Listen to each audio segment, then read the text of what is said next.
Chapter 1451. For Huagua Water Curtain Group, which was as rich as a country, 15 billion wasn't a huge sum. Compared with the dream fund that Sunny Yuan used every year to speculate in stocks, invest, do charity, and help others realize their dreams, 15 billion was just a drop in the bucket. But to use such a huge sum of money, it still needed to be approved by the family.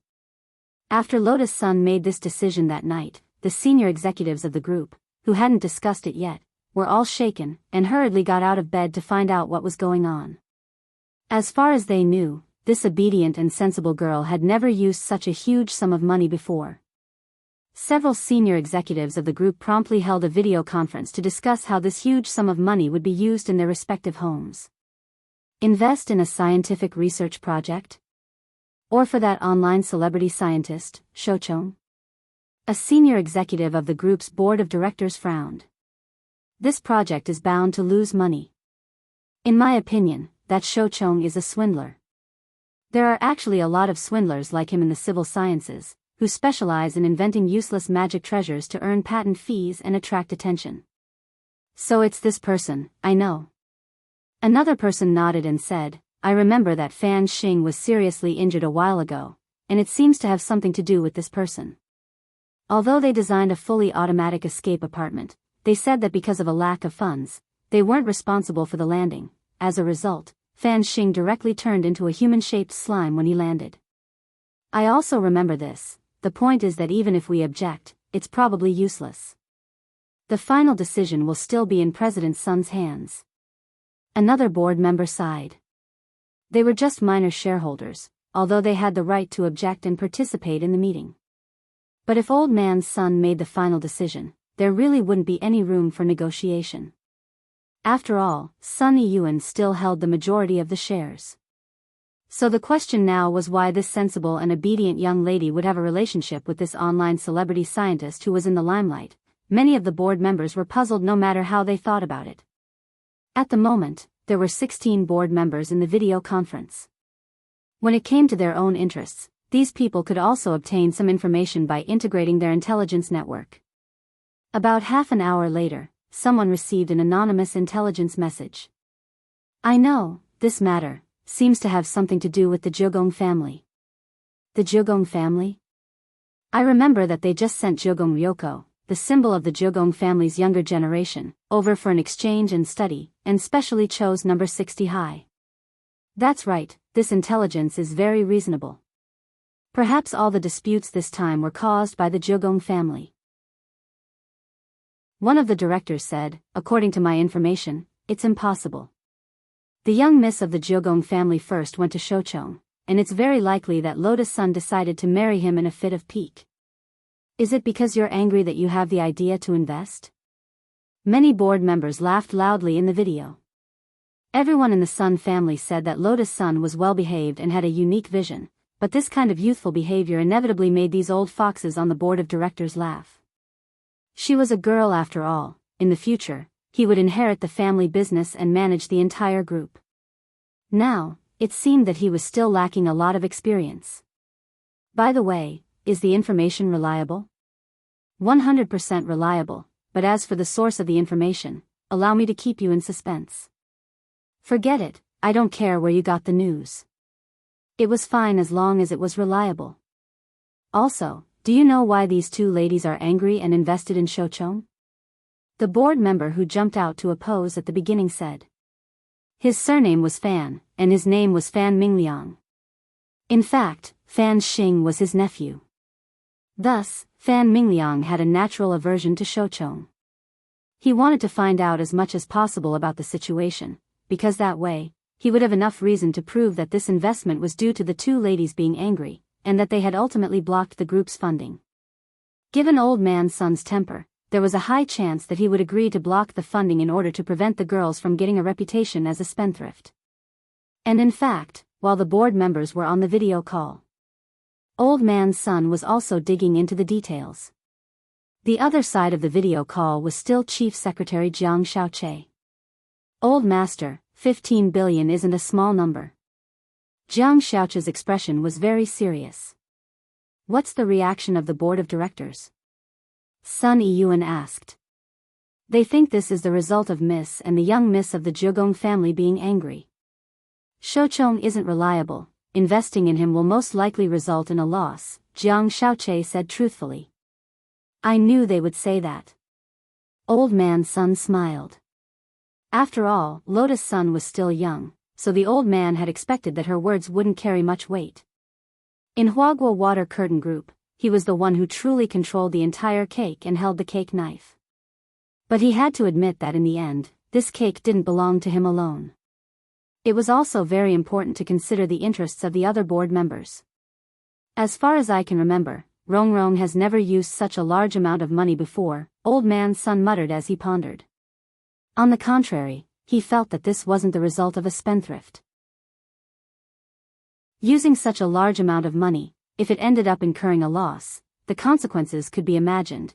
The board of directors would definitely make an issue out of it and obstruct his granddaughter from taking control of the family business in the future. His granddaughter was also being watched by countless people. He could decide on the allocation of funds. But whether or not she was qualified to inherit the business in the future really depended on her own ability. If she didn't have enough ability, then she could only entrust a third party to manage it. All these years, Old Man Sun had been carefully cultivating Lotus Sundae. Because Huaguo Water Curtain Group had been single-handedly cultivated by him. After sowing, fertilizing, watering, and the baptism of time, it had now grown into a towering tree full of fruits. And the owner of this fruit tree, Old Man Sun, didn't want to transfer it to anyone else. Old Master, the board of directors is still waiting for a reply. I know. Old Man Sun smiled as he looked at the video. I've actually thought about it. I don't think Rongrong will do this kind of project if she's not confident in it. But if she incurs a loss, how about this? Go back and tell the board of directors. I'll sign a separate VAM with all the board members. At that moment, Old Man Sun's fingers were crossed and his chin was propped up in his hand. He narrowed his eyes slightly as he looked at Jiang Xiaoche. VAM? Jiang Xiaoche was shocked. If Rongrong makes a profit from this investment, she will be the future heir of Huaguo Water Curtain Group. If she incurs a loss, then according to the VAM, I'll choose another third party to represent her. This. Jiang Xiaoche's mouth fell open in surprise. He felt that this matter had blown up a little. Old Master, are you sure you don't want to reconsider? Jiang Xiaoche frowned. Xiaoche, I know. You didn't listen to my opinion at all on a lot of stocks and investments in the group, and instead made money. Old Man Sun smiled wryly. Sometimes, right and wrong are half and half recorded. Old Man Sun smiled. Although I've made a lot of wrong choices and deductions in my old age, I still believe in Rongrong. But I still believe in Rongrong. I believe that I can always make the right decision once. Old Master. Jiang Xiaoche was moved, and there was some emotion in his eyes. Having a grandfather like this was really too enviable. Forget it, I'll talk to the board of directors directly. Help me cut the video over. Old Man Sun's words interrupted Jiang Xiaoche's thoughts. In front of the board members. Apart from the contents of the VAM. Chapter 1452. The deal with Lotus Sun was reached. Shochong left the villa under the escort of a commissioner appointed by Lotus Sun, in order to prevent the Jogong family spies from spying on them. Since Battle's sect could arrange spies in Jogong's house, there was no guarantee that there wouldn't be spies in her villa. Thus, the girl immediately carried out the following plans. 1. Use Mysterious C's sword chi to form a sword barrier, so that no communication signal would be able to leave the villa. If there was a spy in the villa, not only would they be able to effectively block the signal, even the communication talisman would be intercepted by Mysterious C. 2. She asked Sun Yinger to help her memorize the shadows of everyone in the villa. If there was a new maid who came to work, Sun Yinger would immediately be able to catch the new shadow. Of course, this could also work if she specifically asked Auntie Cho for information and then identified their faces one by one. But it would be too noisy, and it would be easy to give herself away. Finally, and also the third point, before Shochong left the villa, Lotus' son specially had the villa's maid help him take a shower and change into a clean new suit. The Jeogong family had spies in places outside the villa that mysterious sea's sword chi barrier couldn't cover. Even if there were spies, they probably wouldn't be able to recognize Shochong at first glance. The decision above was decisive, swift and clear, and Shochong gasped in amazement. On the way out of the Sun family's villa, Shochong had already started to make plans in his heart. Right now, he had 2 clients in his hands. Both Lotus' son and Jeogong Ryoko were clients. But after this comparison, it was already obvious which client was more powerful. Although it was true that this eldest miss of the Sun family had provided him with 15 billion yuan, it was clear that she wasn't someone who was easy to fool.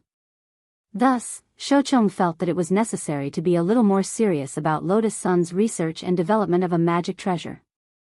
At the very least, he had to develop a magic treasure that was sustainable and had the possibility of making a profit. After this wave, his 20 billion yuan research budget for the Grand Unlimited Energy Plan had just barely been realized. Lotus' son had treated him well, mainly because this client father wasn't easy to fool, so Shochong felt that he had to be extra serious about his research on Lotus Sunday. Of course, Shochong's own intuition was also a factor. For some reason, Shochong felt a chill down his spine as he talked to the eldest miss of the Sun family.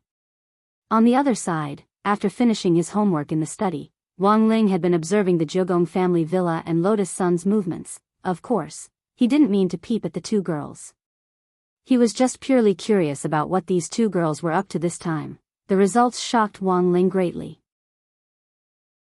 For the sake of his pair of dead fish eyes, the 2 girls had invested a total of 20 billion in research funds. Although it wasn't his own money. But Wang Ling's first reaction was still heartache. 20 billion. How many crispy noodle snacks could it buy? Wang Ling remembered that there had been news a while back about the god of gamblers passing away. The legendary god of gamblers had left behind 500 billion yuan to his children. Someone did a simple calculation. What did 500 billion yuan of assets mean? If a person could live to be 100 years old, then this person would have to spend about 69 million yuan every day from birth until he died of old age. Only then would this amount of money be completely consumed. Was this the life of the rich? Although Wang Ling's current life was ordinary and not poor, Father Wang's meager royalties weren't enough for him to squander 10 billion yuan with a wave of his hand. If you want to live a rich life, you can marry into our family. Wang Ying crossed her arms and smiled as she leaned against the door. Wang Ling still gave Wang Ying a deadpan look. Marrying into their family was out of the question. Whether or not he had money actually didn't matter much to Wang Ling. In any case, he just needed to have enough money to buy crispy noodle snacks. Money was a thing. It didn't matter to Wang Ling if he couldn't bring it with him when he died. But there were times when illusions were pretty interesting. For example, Wang Ling remembered fantasizing about it when he was a child. If everyone in the world gave him a dime, then wouldn't he become the richest person in the world? Ling Master, is this how you feel about this 20 billion yuan? Wang Ying looked at Wang Ling. Wang Ling was expressionless. He actually didn't quite understand what Wang Ying meant, but he knew that there was a hidden meaning behind her words. She did it all for. Wang Ying opened his mouth, but in the end, he couldn't continue. He knew that as long as the Tao Talisman seal existed, his Ling Master would always be like this when it came to matters of the heart. At this stage, this was something that was hard to change. He could only wait for the day when Wang Ling could truly control his power, and perhaps then he would understand. But when that time really came, perhaps those feelings that had been suppressed in his heart would instantly erupt like a geyser. Wang Ying rubbed his chin as he thought about what might happen in the future. He was instantly very curious. After sending Shochong off without a hitch, Lotus' son finally started to finish the school homework. Because of the Rubik's Cube collection a few days ago, the girl had to wake up early to do her homework. But that wasn't necessary now. The follow-up Rubik's Cube collection had already been suspended because it was said to be very risky. So, was Wang Ling actually still thinking about her? Thinking this, she was in a great mood. She sorted out the evening's homework and opened her pencil case. Although there were a lot of test papers, these exercises weren't difficult for the girl. If she settled down, she could finish one in 10 minutes. Thanks to the teacher's sea of questions, many of the multiple-choice questions had almost become directional thinking. After doing this many times, she didn't even need to review the questions. She just needed to look at the options to know where the answer was. She was feeling for a pen in her pencil case when a white rabbit creamy candy suddenly caught the girl's attention. Lotus Sun was startled. Question mark. How could there be candy in her pencil case? Sun Yinger looked like she was watching a show from behind. She resisted the urge to spoil the story, and observed the girl's reaction when she saw the candy. At that moment, the girl picked up the white rabbit creamy candy and sniffed it carefully. This candy seems to have classmate Wang Ling's scent. What the hell? You can even smell it. Sun Yinger was startled. You already knew? Lotus Sun was astonished. That's right, but seeing that you were so focused on dealing with Jiao Gong's mistress, I didn't warn you, and wanted you to discover it yourself. I didn't expect your sense of smell to be so strong. Sun Yinger was taken aback. Classmate Wang Ling always had a very light scent of soap on him. Lotus Sun was a little shy.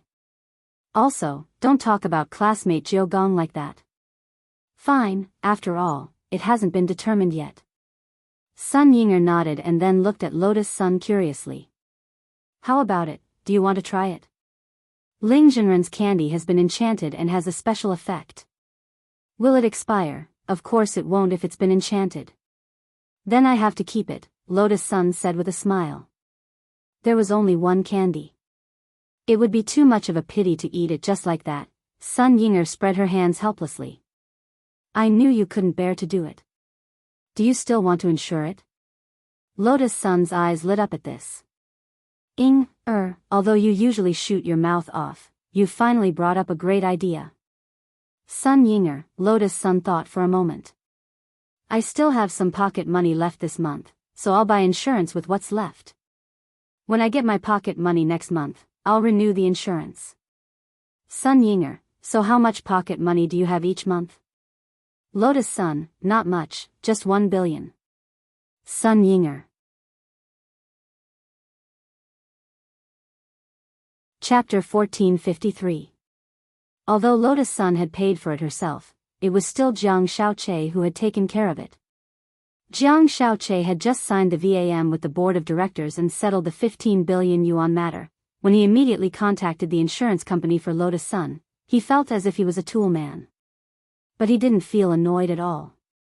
Being asked to do something by Lotus Sun made him feel like he was being relied on. Very good. By the time he was done with everything, it was already close to 10 in the evening. Only then did Jiang Xiaoche remember that he had a dinner appointment with Jiang Yingying. He had booked the hotel beforehand. Because of the board of directors matter, he had texted Jiang Yingying and told her to wait in the hotel for a while. In the meantime, she could go to a spa or something. Of course, Jiang Xiaoche would be the one paying for it. Jiang Yingying was a shrewd girl. The cost of this hotel was so high that she couldn't afford it with her allowance. She was mainly worried that Jiang Xiaoche would stand her up, so Jiang Yingying had been very cautious from beginning to end in the hotel restaurant. Just when she thought that Jiang Xiaoche had really stood her up, in the distance, a tall young man with a straight nose and a pair of vintage glasses walked over to her. He pulled out a chair in front of her and sat down. Sorry, I'm late. I had a last-minute mission. At first sight of Jiang Xiaoche, Jiang Yingying's impression was that this, Che, in front of her was pretty much the same as the image she had imagined. He wasn't as handsome as she had imagined, but his looks were pleasing to the eye. It's fine. Seeing that Jiang Xiaoche had arrived without a hitch, Jiang Yingying secretly heaved a sigh of relief.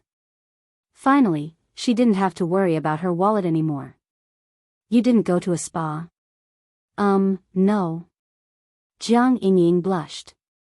She felt that if Jiang Xiaoche found out that she hadn't gone because she was afraid of being stood up, he would probably laugh at her. Ha ha ha, it's fine. It's normal for a girl to be careful when she's out. Jiang Xiaoche smiled and smoothed things over. Then, he picked up the tablet on the table and started to order. Is there anything you don't eat? Spicy, I can't really eat much, said Jiang Yingying. Perfect, I don't like spicy food either. Jiang Yingying nodded and started to order at lightning speed. He was very familiar with the menu of this hotel. The restaurant in the hotel had been closed for the day, but the chefs in the kitchen hadn't gotten off work yet. That was because this hotel was owned by Jiang Shaoqi himself. Did Big Brother Archer run into another case? Jiang Yingying asked curiously while they were ordering. Earlier, Jiang Shaoqi had told her that he was a detective. Lying to girls was something that Jiang Shaoqi often did. Most importantly, he had almost never made a mistake. He could clearly remember the identity and story that he had casually made up, as well as the girl that corresponded to this identity and background. Yes, this is indeed a very difficult case. In order to protect a pretty boy, a rich woman embezzled 15 billion from public funds. Therefore, he answered almost instantly, which naturally made people think that he was a real detective. 15 billion. Jiang Yingying was astonished. Although she was the granddaughter of the 10 generals, Marshal Jiang had always been incorruptible. Jiang Yingying had never heard of such a huge figure. Not only that, but she also plans to spend 1 billion on insurance for the pretty boy's gift, Jiang Shaoqi said. What gift? Diamond ring? Jewels? Jiang Yingying asked. A milk candy, Jiang Shaoqi said. Is that necessary? That's such a waste of money. Jiang Yingying despised this kind of evil capitalist behavior. That's right.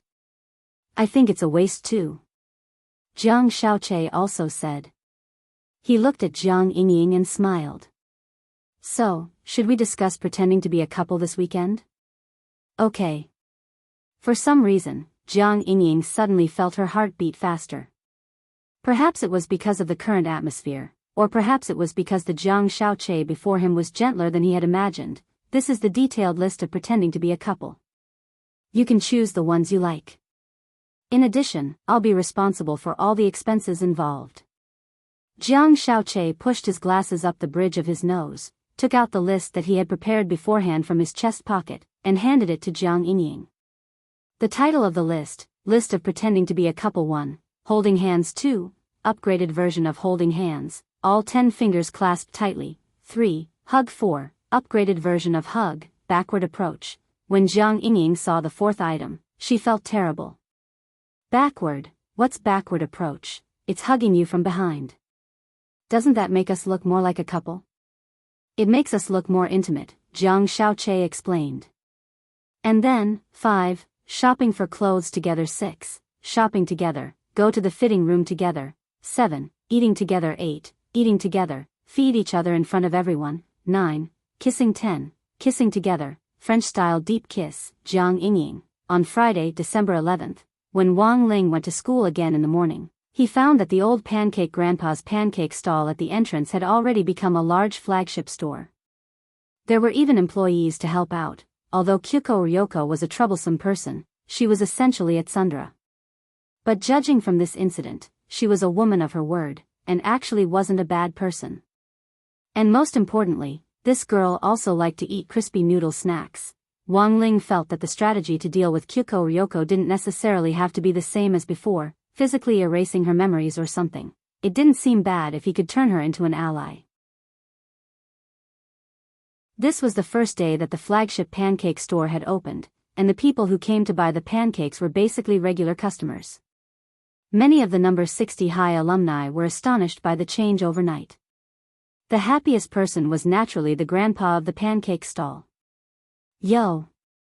Classmate Wang Ling. Come quickly. Today's pancakes are all on me. After Wang Ling walked over, the grandpa pulled him aside and said in a low voice, I really have to thank classmate Wang Ling this time.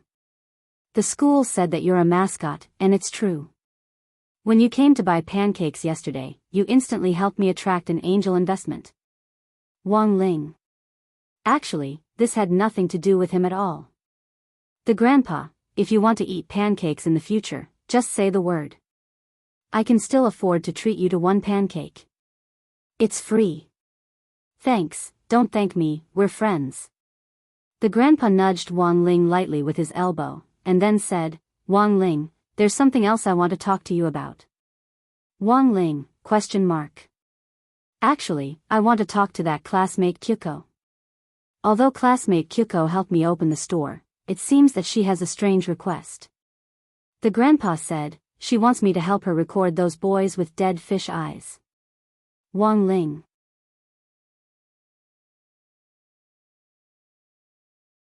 Chapter 1454.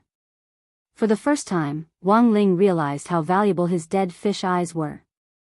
When he had been born back then, Mother Wang, who had been keen on having double eyelids, had even despised them. If it weren't for the fact that a plastic surgeon's knife couldn't cut through his eyelids at all, Mother Wang would have already forcibly made him a double eyelid long ago. But as she grew up, Mother Wang's obsession with double eyelids gradually dissipated. After all, he was his own son. Since he was her biological son, the more she looked at him, the more she liked him.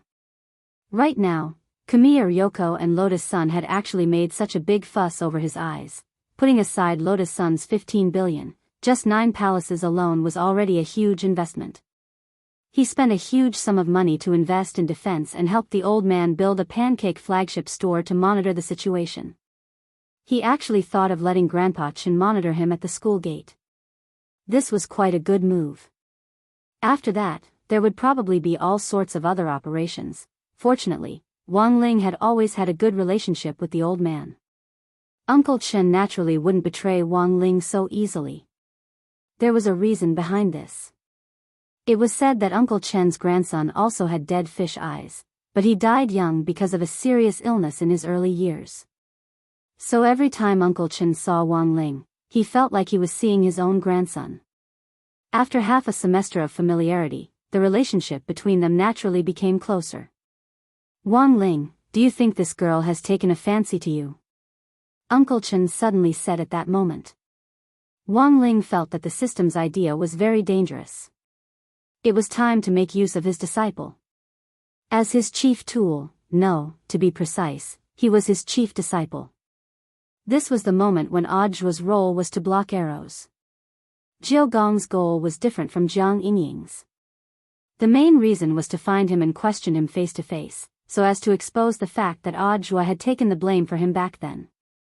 But there was no way Wang Ling would let Kamiya Yoshiko get away with this. In the general administration's office, Audjua's expression was unusually calm after receiving Wang Ling's message. After his meeting with Ryoko Kamiya in the headmaster's office yesterday, Audjua knew that this eldest miss would definitely stir up even more trouble. Naturally, Audjua already had a plan to deal with the menacing Ryoko Kamiya. Grenade-throwing senior immortal was sitting on one side in the office. This time, he had come to Audjua's office to discuss the situation. After all, Audjua still had work to do. For the general administration of 100 schools to go to the battle sect every day, it seemed a little too unprofessional. It was almost time for the Alliance of 10,000 Schools leader election, and the closer it was to this juncture, the more Audjua had to be careful. The battle sect was full of brothers, so it didn't really matter who joined whose sect. Grenade-throwing senior immortal was actually a very casual person. As a qualified measurement of combat strength, although he was the leader of a sect, he did not put on any airs. He still treated everyone as his equal brothers and friends. Sometimes, people would change after they reached a high position. But grenade-throwing didn't. This was also one of the reasons why Wang Ling had been willing to become friends with him back then. Brother Zhua, the situation is basically clear. Sitting in a mahogany armchair, grenade-throwing senior immortal said, according to the spy battle sect sent to the Jiugong family, the Jiugong family is targeting you this time for revenge and to wipe out this humiliation. Back then, the Jiugong family used their advanced demon-slaying technology to detect the fluctuations of the gate between worlds from a distance. That is to say, they already had their eyes on Dog? Audjua asked, rubbing his chin. Brother Zhua, you're right.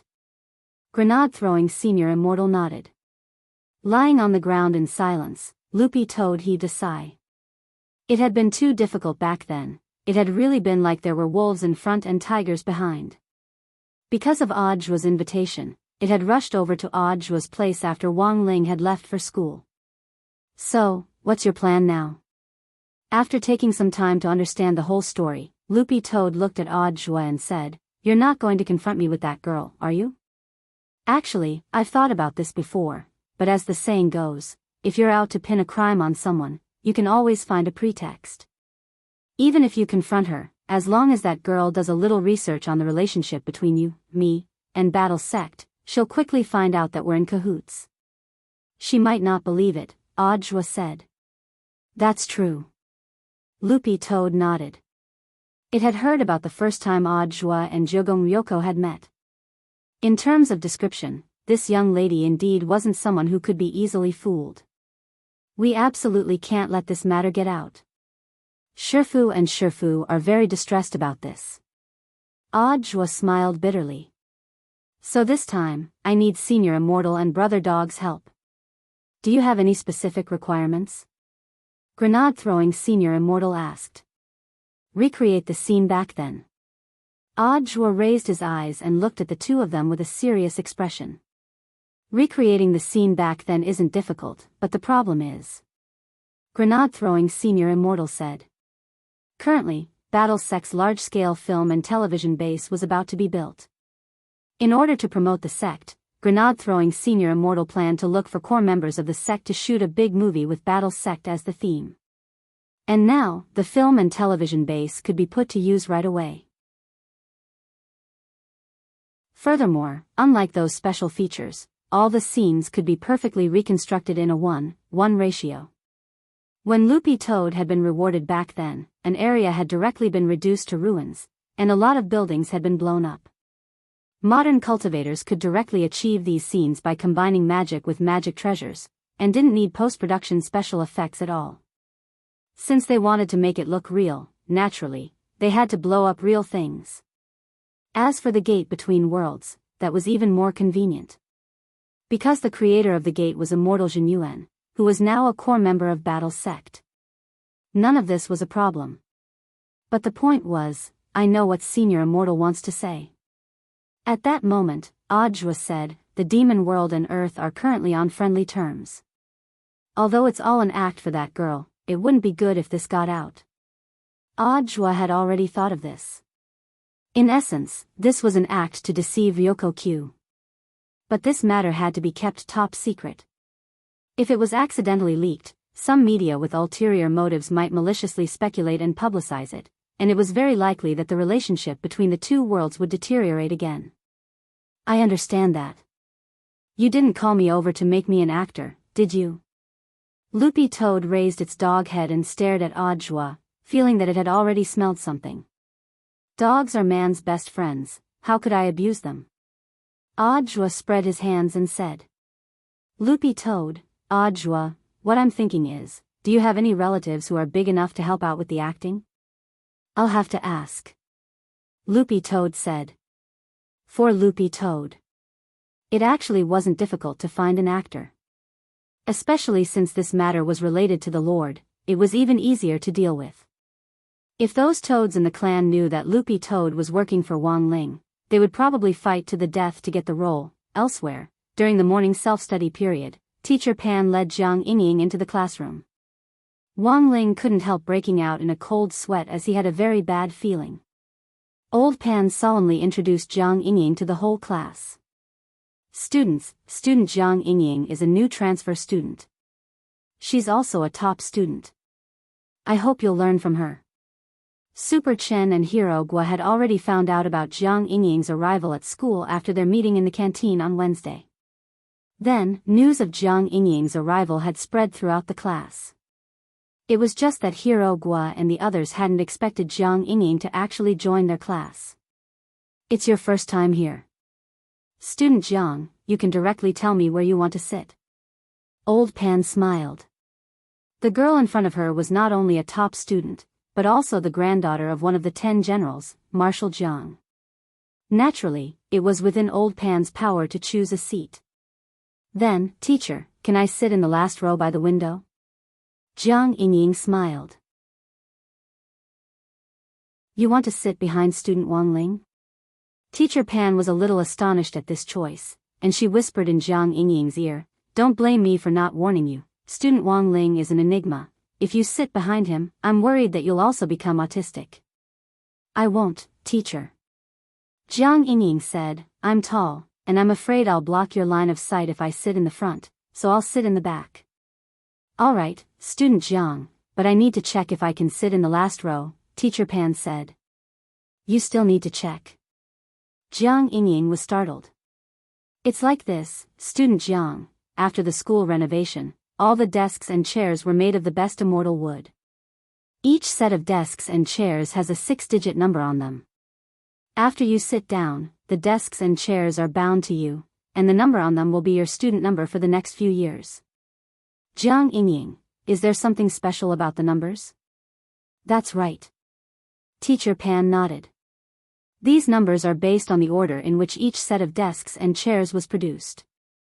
Jiang Yingying, as she explained, Teacher Pan used her authority as a teacher in charge to check the information on this set of desks and chairs on her tablet. Then, she sighed. "I'm very sorry, student Jiang, I'm afraid you'll have to choose another seat." Why? Jiang Yingying didn't understand. "It's like this, according to the order in which they were produced, the number you chose is 006666. This is a beautiful number, and you'll need to pay extra for it." Jiang Yingying turned pale with shock. She had come to school to choose a seat, and there was actually a bloody beautiful number. Which little genius had come up with this idea? Just at that moment, Lotus Sun, who was in the crowd, inadvertently smiled. The girl's lips curled up slightly, her expression full of certainty. Everything was under her control.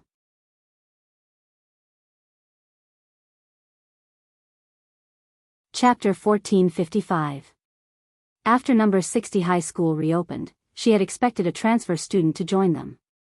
So the pretty account settings weren't just for Jiang Yingying, but to prevent other people, especially other girls, from getting close to Wang Ling. Wang Ling had always been in the second to last row by the window. Hero Guo was sitting in the corridor on the right, and Super Chen was sitting in front of him. Then, all that was left was to guard against the seats behind him. It was just that she had never thought that the plan she had come up with back then would actually be put to use today. On the dais, Jiang Yingying looked a little anxious. "Teacher, does it mean that I just have to pay for it?" Old Pan was a little surprised at this answer. "Classmate Jiang, do you mean that you want to buy it?" The pretty account seats weren't cheap. She knew that Jiang Yingying had always been a thrifty girl, and had always carried out Marshall Zhang's style of being content with poverty. Buying pretty accounts really didn't seem like something Jiang Yingying would do. "I'll buy it no matter how much it costs." Classmate Jiang, you, as the teacher in charge, after teaching for so many years, Old Pan had seen all kinds of students. No matter what kind of tricks a student had up their sleeves, they could hardly hide from her. After seeing Jiang Yingying's obsession with the last seat by the window, Teacher Pan almost instantly understood. She turned her gaze to the mascot in the second to last row by the window, who was pretending to look out the window in an attempt to hide his embarrassment. Could it be that she admires classmate Wang Ling? "He's only just started school, surely it can't be," Teacher Pan muttered in her heart. To be honest, she also didn't know why Wang Ling was so popular with women. He was clearly a man of few words, but it just so happened that he was especially popular with the girls. Could it be because of the sense of mystery that came with his reticence? Old Pan really couldn't understand the taste of young people nowadays. But she didn't dare speculate about the relationship between Jiang Yingying and Wang Ling. Although number 60 high school rules didn't restrict students from falling in love, as a traditional and conservative teacher, Old Pan still did her best to put an end to puppy love in class. As long as she found the slightest sign of trouble, she would immediately strangle him in the cradle. In fact, Jiang Yingying was originally assigned to another class. However, due to her outstanding performance, she had the intention to transfer to class 3. In the end, she joined Wang Ling's class. He had picked up a top student who could pull his grades down. What if puppy love caused his grades to drop? What should he do? At that moment, Old Pan glanced at the quotes displayed on her tablet. The price of this set of desks and chairs is 50,000 yuan. To be honest, this was not a price that an ordinary student could afford. After some thought, Old Pan looked at Jiang Yingying seriously and asked, "Classmate Jiang, are you sure you want to buy it?" "I'm sure." The stubborn girl still refused to give up this opportunity. Although she had never been a spendthrift, she still had some personal savings. During the holidays, the elders who visited Marshal Jiang would always give her red packets as a token of appreciation. However, they were afraid that they would get into trouble if the red packets were too big, so the amount of the red packets were not very big. Hundreds of years of accumulation, Jiang Yingying currently had about 90,000 yuan in her savings. She felt that was more than enough to buy a seat. Then, "Classmate Jiang, would you like to pay with a card or?" Old Pan looked at Jiang Yingying with a smile. 500,000. Jiang Yingying was stupefied. Everyone in class was in an uproar. Even Lotus Sun was in an uproar. She had actually added an extra zero to the total amount. This was outrageous. But very quickly, the clever girl reacted. Old Pan was probably putting an end to puppy love. Furthermore, Lotus Sun was well aware of this. If someone found out about this, they would definitely run out and question her. "Then what's going on between you and Wang Ling?" Lotus Sun had already prepared an answer for this. Classmate Wang Ling was like a block of wood. So how could this be called puppy love? It was clearly a crush and an unrequited love. Liking someone was really too hard. On the dais, Old Pan had thought that Jiang Yingying would already be thinking of giving up after she had lied about the price. However, she never expected that this girl's temper would be even more stubborn than she had imagined. "That teacher. Can you wait for me? I can buy it. But I need to raise some money." For Jiang Yingying, 500,000 was a huge sum of money, and it was unrealistic to raise it in a short period of time. So she thought of borrowing it. Who could she borrow it from? Jiang Xiaoche was in fact a ready-made target. Jiang Yingying felt like she had gone crazy. She had actually run off to borrow money from someone she had only met once. Teacher Pan pulled Jiang Yingying back. "Classmate Jiang, please reconsider. I don't think you need to chase after a pretty seat. Because it's not worth it at all. I know why you insist on sitting in that seat. I'm afraid it's because classmate Wang Ling is a mascot." Jiang Yingying, Wang Ling knew that Old Pan was definitely saying this on purpose. She was giving Jiang Yingying a way out of this embarrassing situation. But at that moment, the girl on the dais was so confused that she couldn't hear anything at all. Her mind was filled with a classic quote from a live streamer on some treasure trove. "Oh my god. Buy it." It was obvious that Jiang Yingying couldn't calm down at that moment. "Teacher, I still want to." "Very well, classmate Jiang. Since you want to buy it, I won't stop you." Old Pan let go of Jiang Yingying's hand. "But before you buy the pretty seat, I have to read out a few things to take note of." This wasn't something Old Pan had added on at the last minute, but had been there all along. She was playing hard to get. In any case, Jiang Yingying wouldn't listen now, so she might as well read out the rules of the pretty seat to her. Maybe she would calm down. There are other things to take note of. Jiang Yingying was puzzled. "Yes." Old Pan nodded and said, 1. After you pay, you'll automatically get the right to use the pretty seat for a year. It's not permanent." Jiang Yingying was startled. Old Pan didn't answer Jiang Yingying, but directly read out the second rule. 2. If you want the right to use it permanently, you must first apply for a pretty seat membership card. The membership fee is 10,000 yuan per year. If automatic renewal is enabled, the annual fee is 9,500 yuan. Note, if you pay the membership fee for 3 years before graduation, the pretty seat can be mailed home by the school for permanent use. Alternatively, the seat owner can place it in the school history museum and carve his or her name on the back of the seat. 3. If you have the pretty seat and your membership, the following privileges will be unlocked. 1. The teacher in charge will call you for morning service every day. 2. The advance notification service before contacting your parents. 3. Additional free tutoring service. 4. If you are subjected to violence on campus, you can ask the sports team teacher to beat you up at any time. Note, gold membership and diamond membership privileges will also be introduced in the future. Please look forward to them. 4. The first time you buy a pretty seat, you will receive 1 ton of Immortal Ridge secret scroll for free. Old Pan had just read out the 4th rule when Jiang Yingying's face was already full of despair. Teacher. I won't buy it, all right. Teacher Pan smiled in satisfaction. Then, you can sit on the side near the door, behind student Gu Xuanji. Can't I sit behind student Hero Gua? That's also a pretty seat.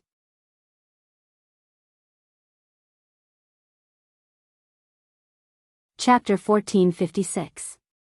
It was clear that Jiang Yingying had been arranged.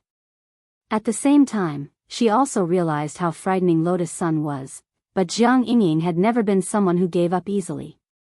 She didn't give up.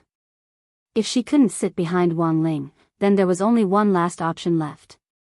After class, Jiang Yingying pulled Hero Gua aside. Classmate Jiang, do you mean, to change seats? Oh my. Don't be so formal, just call me Yingying.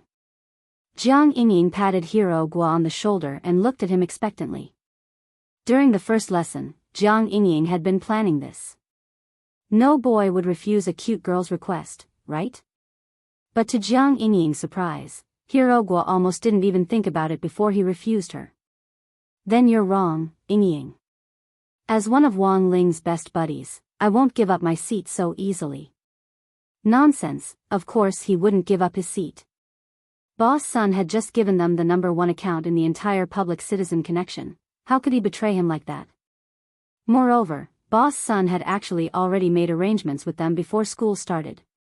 As long as he and Super Chin didn't give up their seats, they would be sponsored an extra 10,000 yuan for the game every month, but for Hero Gua and Super Chin, this was already quite a lot.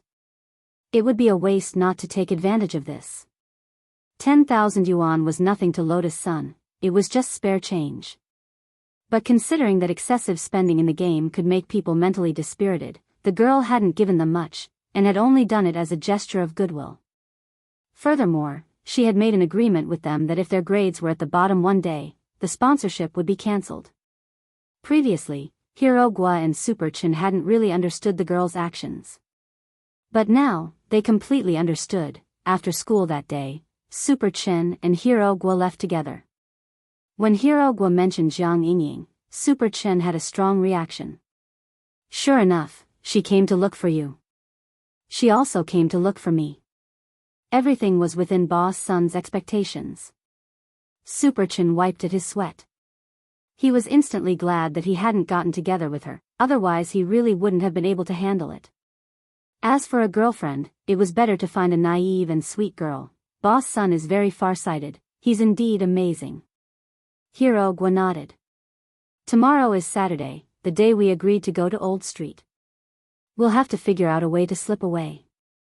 I remember there's an in-style internet cafe on the Old Street. It's pretty good. I understand. Super Chin nodded, then rubbed his chin. Ah, there are quite a few campus belles among the transfer students this time. Jiang Yingying, and a foreign girl called Ryoko Kuya. Why do I feel like she's also here for Wang Ling? Recently, they had been feeling that the atmosphere in the school was not right. As expected, the main reason for the strange atmosphere was the increase of this strange azure field. At this point, the two old bachelors couldn't help but sigh in their hearts. A bunch of fresh flowers stuck on a log. At that moment, Hero Gua looked at Super Chin. By the way, have you ever been in love? Super Chin, just once. The girl even kissed me. Hero Gua, when did this happen? Middle school? Super Chin, kindergarten class. Hero Gua was startled. That counts as F***king love? Super Chin, actually. There were a few more after that, from primary school to middle school. I don't know if they were in love or not. What about you? Mother and fetus solo. Hero Gua spread his hands and smiled. Same as the author of Immortal King. When Wang Ling got home that night, he remembered that tomorrow was the day they had agreed to go to Old Street. Jiang Yingying's scorching gaze had been a pain in the ass today. Fortunately, there were quite a few of them in the classroom. Gu Xuanji and Jin Yuan had been secretly helping him avoid Jiang Yingying's gaze. As for Lotus Sun, she had naturally done him a big favor because of the beautiful seat. Since he had helped, he naturally had to return the favor. This was the Wang family's etiquette. Of course, the present was still that enchanted white rabbit creamy candy. Because Wang Ling saw that the white rabbit creamy candy which had been in Lotus Sun's pencil case earlier was already gone. He didn't need to deliberately deduce it to know that the girl definitely hadn't eaten it, maybe she had kept it. He didn't quite understand what the girl meant by this. It was just a candy. So this time, Wang Ling gave her two. He didn't believe that Lotus Sun would be like a hamster and keep all the candies. Old Street of Cultivation Culture. Before dinner, Wang Ling specially went online to do some research. This was his first time going to this old street, so it was necessary to do some homework in advance. That way, he could avoid some minefields. But he would be going with a lot of people tomorrow, including Li Yuyue, Hero Gua and Super Chin. All three of them were chatterbox veterans. The atmosphere shouldn't be too awkward. Ling Ling, I heard that you're going to Old Street of Cultivation Culture with your classmates tomorrow? At that moment, Father Wang, who was sitting on the sofa, put down the newspaper and glanced at Wang Ling. Wang Ling nodded. He didn't know where Father Wang had gotten this information, but he was actually a little curious. After going to the Xiao family compound with Lotus Sun the last time, he was wary of Father and Mother Wang's reaction when they saw him go out with a girl. Other parents put an end to puppy love, but these two buffoons didn't care at all. Because it was said that when Father and Mother Wang were young, they were also famous for puppy love. Then, Father Wang continued to ask, "How many girls are there? Is there Miss Lotus Sun?" Sure enough. He still asked. He knew it. "Forget it, I know even if you don't tell me." Father Wang chuckled. "I just wanted to tell you that if you don't make it back in time tonight, you don't have to." Wang Ling, ? He could teleport. If he wanted to leave, who could stop him? There's clearly a girl in front of you, but you still want to use your ability to force your way back. This is very impolite for a straight man. People will gossip about you. After saying this, the corners of Wang Ling's mouth twitched. Father Wang didn't have the ability to read minds, but when it came to emotions, he was like an expert. What was Wang Ling thinking? He seemed to know everything. Father Wang smiled. When it's time to part ways, a boy should take the initiative and come back after sending the girls home safely. That's the right thing to do. Okay. Wang Ling nodded. There was nothing he could do. He was a good boy. He was used to being obedient, and it was hard for him to disobey his father's orders. Of course, he was mainly worried that Father Wang would find an excuse to deduct his allowance again. "Oh, by the way, Ling Ling, there's something else I want to tell you." At that moment, Father Wang added, "The owners of the Hanfu shops on the ancient Cultivation Cultural Street are all my fans. I've already greeted them." Hanfu, Wang Ling thought for a bit. He wondered if it would be strange for him to wear Hanfu. Since you're going to play with your classmates, you should blend in with the group. The Hanfu there is pretty good, you can try it out. Father Wang said, "You don't need to greet them. When you get to the shops, the owners will naturally recognize you." Wang Ling, ? Father Wang, after all, there are very few dead fish eyes with delicate features like yours. Wang Ling.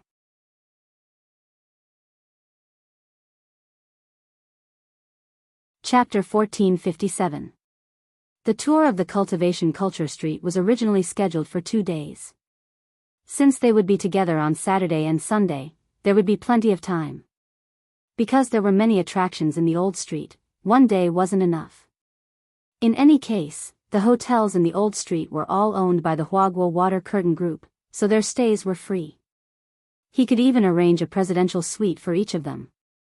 But considering that she had made an agreement with Wang Ling before, she hadn't said whether it would be 1 or 2 days. If he made the decision just like that, it might not be good. Therefore, although she made a 2-day plan, she still concentrated the main attractions on the first day. In a chat group called Ancient Street Operation Assistance Team, a few people were in the middle of a group video call. So, that's the basic situation. Does anyone have any other questions? If there's anything you don't understand, you can ask. Lotus Sun looked at Liyue, Hirogwa, and Superchin. Yes. Hirogwa raised his hand. Speak. Lotus Sun looked at her. Boss clearly made a plan for 2 days. Does he want us to put on an act and forcefully stay in the old street for 1 night? So that you and that kid Wang Ling can stay in the hotel together? I don't think so, the young girl argued and then quickly fanned her burning face. This is too deliberate. Also, classmate Wang Ling. The words were on the tip of her tongue, but in the end, she couldn't continue. She had wanted to say that Wang Ling could read minds. How could their clumsy acting skills fool Wang Ling's eyes? But in reality, this matter was strictly confidential. In this chat group, only he knew the truth.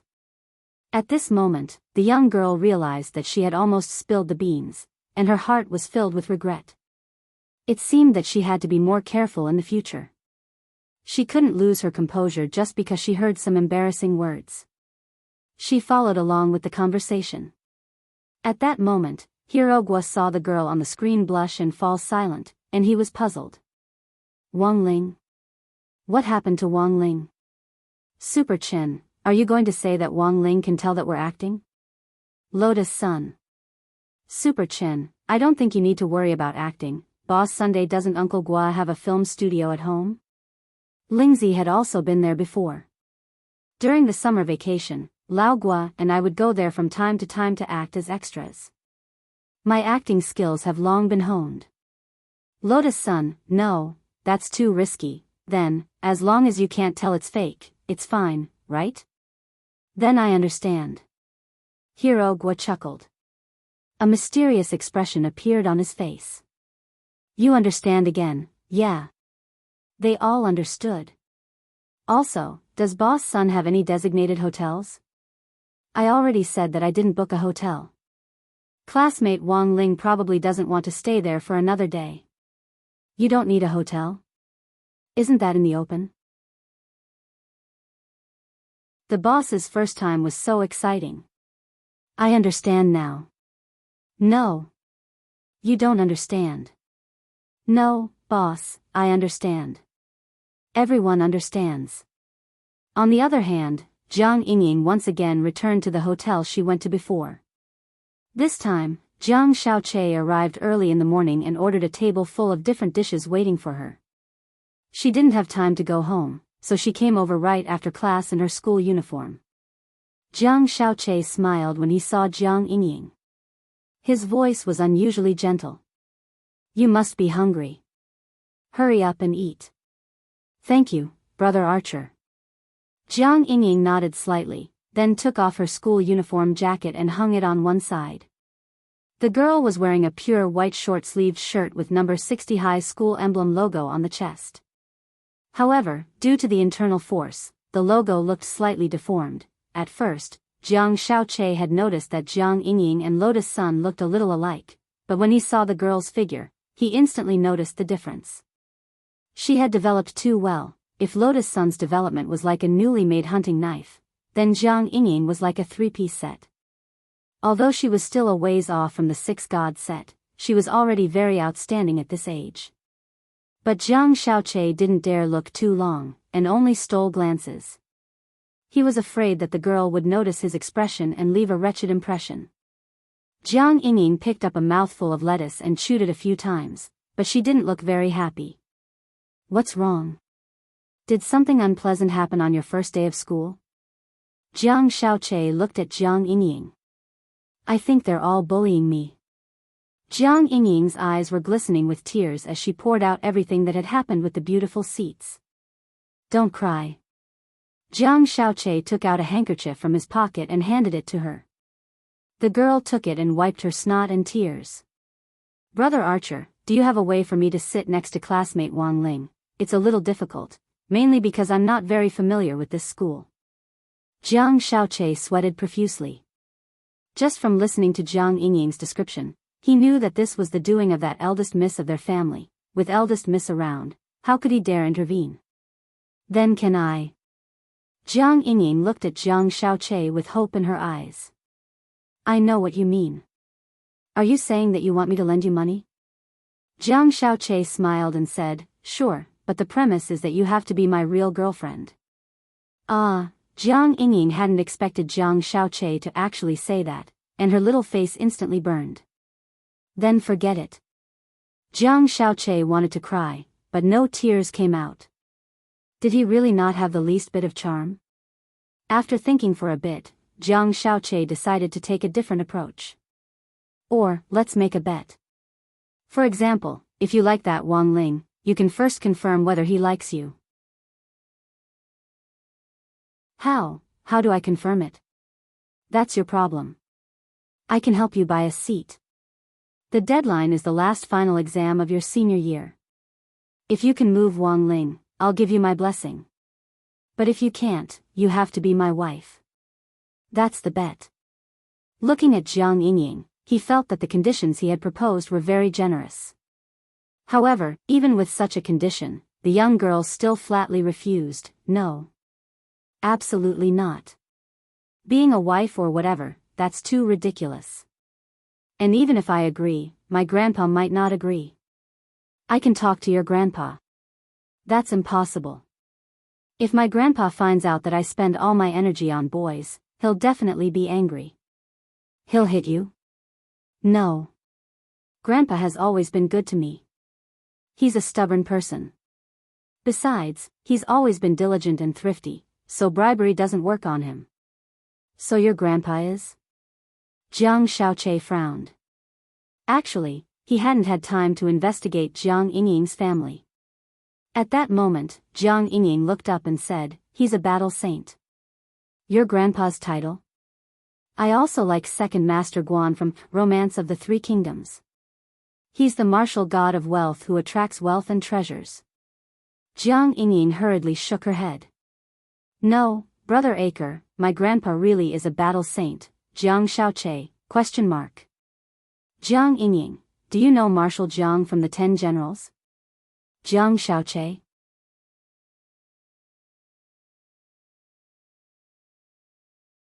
Chapter 1458. When he heard the words, Marshal Jiang, Jiang Xiaoche suddenly felt the hair on his back stand on end. There was no way he didn't know who the 10 Generals were. Huaguo Water Curtain Group, represented by Old Man Sun, had dealings with the 10 Generals.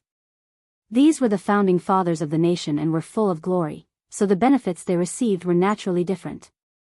Every month, the group would produce elixirs that could help with cultivation, nourish the spirit root, consolidate realms, and all kinds of health benefits, and would be sent to each of the 10 Generals' homes in special gift boxes. There had been a few birthdays for a few of them. Jiang Xiaoche remembered that he had personally gone on behalf of Old Man Sun to deliver extra birthday gifts. Thus, although Jiang Xiaoche hadn't personally met all the 10 Generals, he had in fact already met a few of them because of work. And as luck would have it, Jiang Xiaoche just happened to know Marshal Jiang. If this battle saint saw him seducing his granddaughter, Jiang Xiaoche felt that he might be given a direct Muay Thai warning and crippled on the spot. Brother Che, you don't look very good? Seeing Jiang Xiaoche's expression suddenly change dramatically, Jiang Yingying suddenly felt that she had been too rash just now in revealing her grandfather's true identity. She had probably scared Jiang Xiaoche. But Jiang Yingying herself didn't think it was too strange. In terms of realms and combat strength, the 10 Generals were like little brothers in front of him. But in terms of prestige, in the eyes of many native Huaxiao cultivators, the old generals were lofty figures who were like gods. Each of them had blood-soaked legends of fighting bravely on the battlefield back then, and had different hot-blooded stories that were widely circulated among the people. Although some of the 10 Generals had already retired, they were still dignified. Actually, Brother Che, you don't have to be too afraid. Brother Che, you don't have to be too scared. My grandpa might look scary, but he's actually quite approachable," Jiang Yingying said. "Then, didn't the old marshal ask why you came out to see me so late at night these past few days?" "Of course he did," Jiang Yingying said. "I said I came out to consolidate my studies, and that there's a teacher with the surname Jiang who's volunteering to help me with my lessons." A straight-A student coming out to consolidate her studies in the middle of the night actually sounded very outrageous. But the girl had always been obedient, so Marshal Jiang naturally didn't ask too much. It could be said that the past few days were the craziest days of Jiang Yingying's life. However, hearing Jiang Yingying's words, Jiang Xiaoqi felt like he was going to have a heart attack. "You didn't show my photo to the old marshal, did you?" This was what he was most worried about. If the lass in front of him was a simpleton, the old marshal would be able to recognize his face in an instant. Once he was exposed, the old marshal would probably come knocking on his door and kill him. With the old marshal's realm, if he wanted to kill him, with his meager HP, he would not be able to withstand a single punch. Fortunately, the girl gave him a calm answer. "Of course not. I'm not that stupid. According to Grandpa's habits, if he posts a photo, he might investigate it directly. At that time, won't he know that Brother Che is not a teacher but a detective?" While listening to Jiang Yingying's words, Jiang Xiaoqi's forehead was also sweating. Because all of this was simply too dangerous, Jiang Xiaoqi felt that his interaction with Jiang Yingying these past few days was akin to walking back and forth on the edge of death. Fortunately, he restrained himself and did not arrange for Jiang Yingying to talk in a hotel room or something. Instead, he chose to talk in a public area like the restaurant. Otherwise, it was very likely that Marshal Jiang would directly find out about the hotel booking records or something. Even if he said he did nothing, the old marshal probably wouldn't believe him. "Today, let's end it here. You can still eat the dishes on the table if you want." With that, Jiang Xiaoqi stood up, wiping his sweat non-stop. Compared to flirting, Jiang Xiaoqi treasured his life more. He was truly afraid of the old marshal's authority, and the thought of cutting off all relations with the girl immediately arose in his mind. "That's it? Then what about going to the old street tomorrow and pretending to be a couple?" Jiang Yingying was a little surprised. "Couple, that won't be necessary. Our previous agreement to pretend to be a couple is voided. Let's pretend nothing happened," Jiang Xiaoqi said. He secretly rejoiced in his heart. Fortunately, up until now, nothing had happened. Why? Because my grandfather is Marshal Jiang? The reason here is very complicated. You might think it's nothing, but it's very dangerous for me. And I... Forget it, let's not talk about it. Jiang Xiaoqi looked at the girl in front of him and shook his head lightly, wanting to say something but hesitating. He had wanted to confess to the girl that he had deceived her and that he wasn't a detective at all. He could only blame himself for everything. He had been careless and couldn't find out the girl's background sooner. He had used his glib tongue to deceive many people. It wouldn't be an exaggeration to say that he was an old liar. But now that he saw Jiang Yingying's disappointed expression, he actually wanted to confess. If they had the chance to meet again, perhaps he would tell the girl the truth. But now that he had decided to cut off all relations with her, there was no need to mention it. "You were the one who brought this up in the first place. If you don't go, I'll go myself." Seeing that Jiang Xiaoqi was about to leave, Jiang Yingying's stubbornness returned.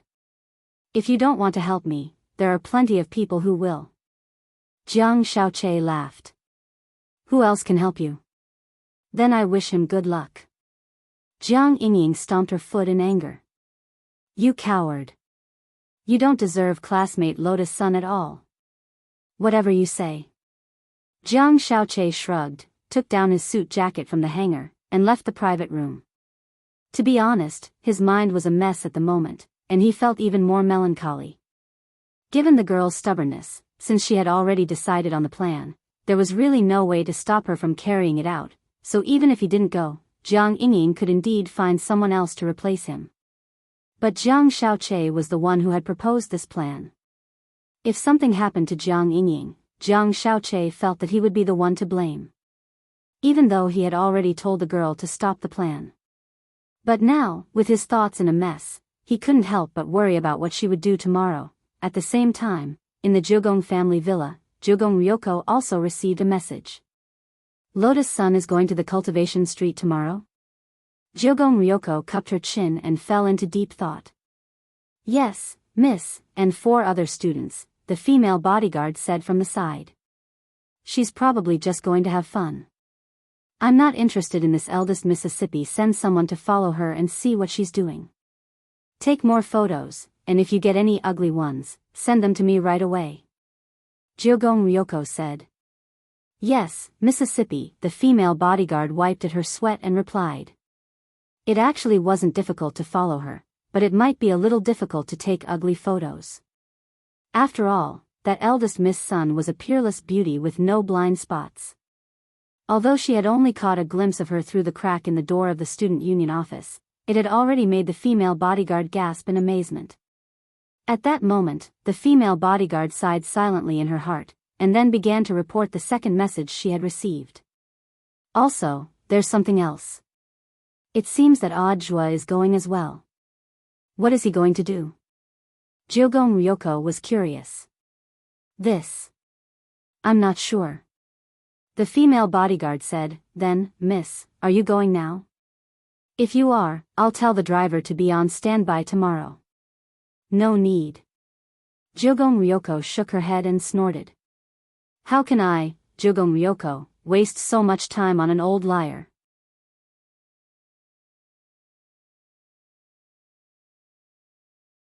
Chapter 1459.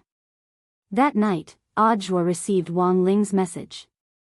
In fact, as early as yesterday, he had already received news that Wang Ling and the others were going to play in the ancient cultivation street. Since it was a holiday and he had nothing to do, Audjua had thought of disguising himself and going over to assist his junior sister Sunday. But he had never expected that before he could carry out his plan, Wang Ling would send him a message asking him to secretly follow them. In name, it was to better protect the girl, but in fact, Audjua felt that this wasn't the case at all. He knew his Shifu all too well.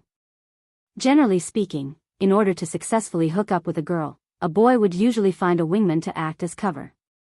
And this time, Audjua was actually playing the role of a wingman. But his function was different from other wingmen. It was to cover Wang Ling's retreat, thus, this was clearly his Shifu's arrangement. As a result, his plan to assist them would fall through. After all, it was his Shifu Wang Ling who had personally invited him this time, and it was very likely that Wang Ling would be monitoring his movements the whole time. Thus, Audjua felt that this plan to assist them wouldn't be easy to pull off. Last time, he had imitated Wang Ling's voice in the group to tease Lotus-san, but that had been because he understood Wang Ling's habits, which gave him the perfect opportunity to court death. But the situation now was different. He could only play it by ear. Of course, all of this was just Audjua's own speculation. After all, Wang Ling had only asked him to go so far, but hadn't said what it was for, inside the staff apartment. Audjua made a call to a good friend he had met on that ancient cultivation cultural street. This was the head of the street administration who managed the ancient street. Given their relationship, it would be very easy for him to get a smooth tour pass. Of course, Audjua wasn't trying to take advantage of the situation, but out of consideration for his safety. After all, almost all the projects on the ancient street currently used facial recognition plus identity verification. With a smooth tour card, one could directly use the VIP green channel. He knew that the Jogong family had been monitoring him all this time. If his identity was registered on the ancient cultivation street, that group of people would probably immediately follow him. Thank you, brother. If possible, use the heaven-sending array to send the card directly to my apartment.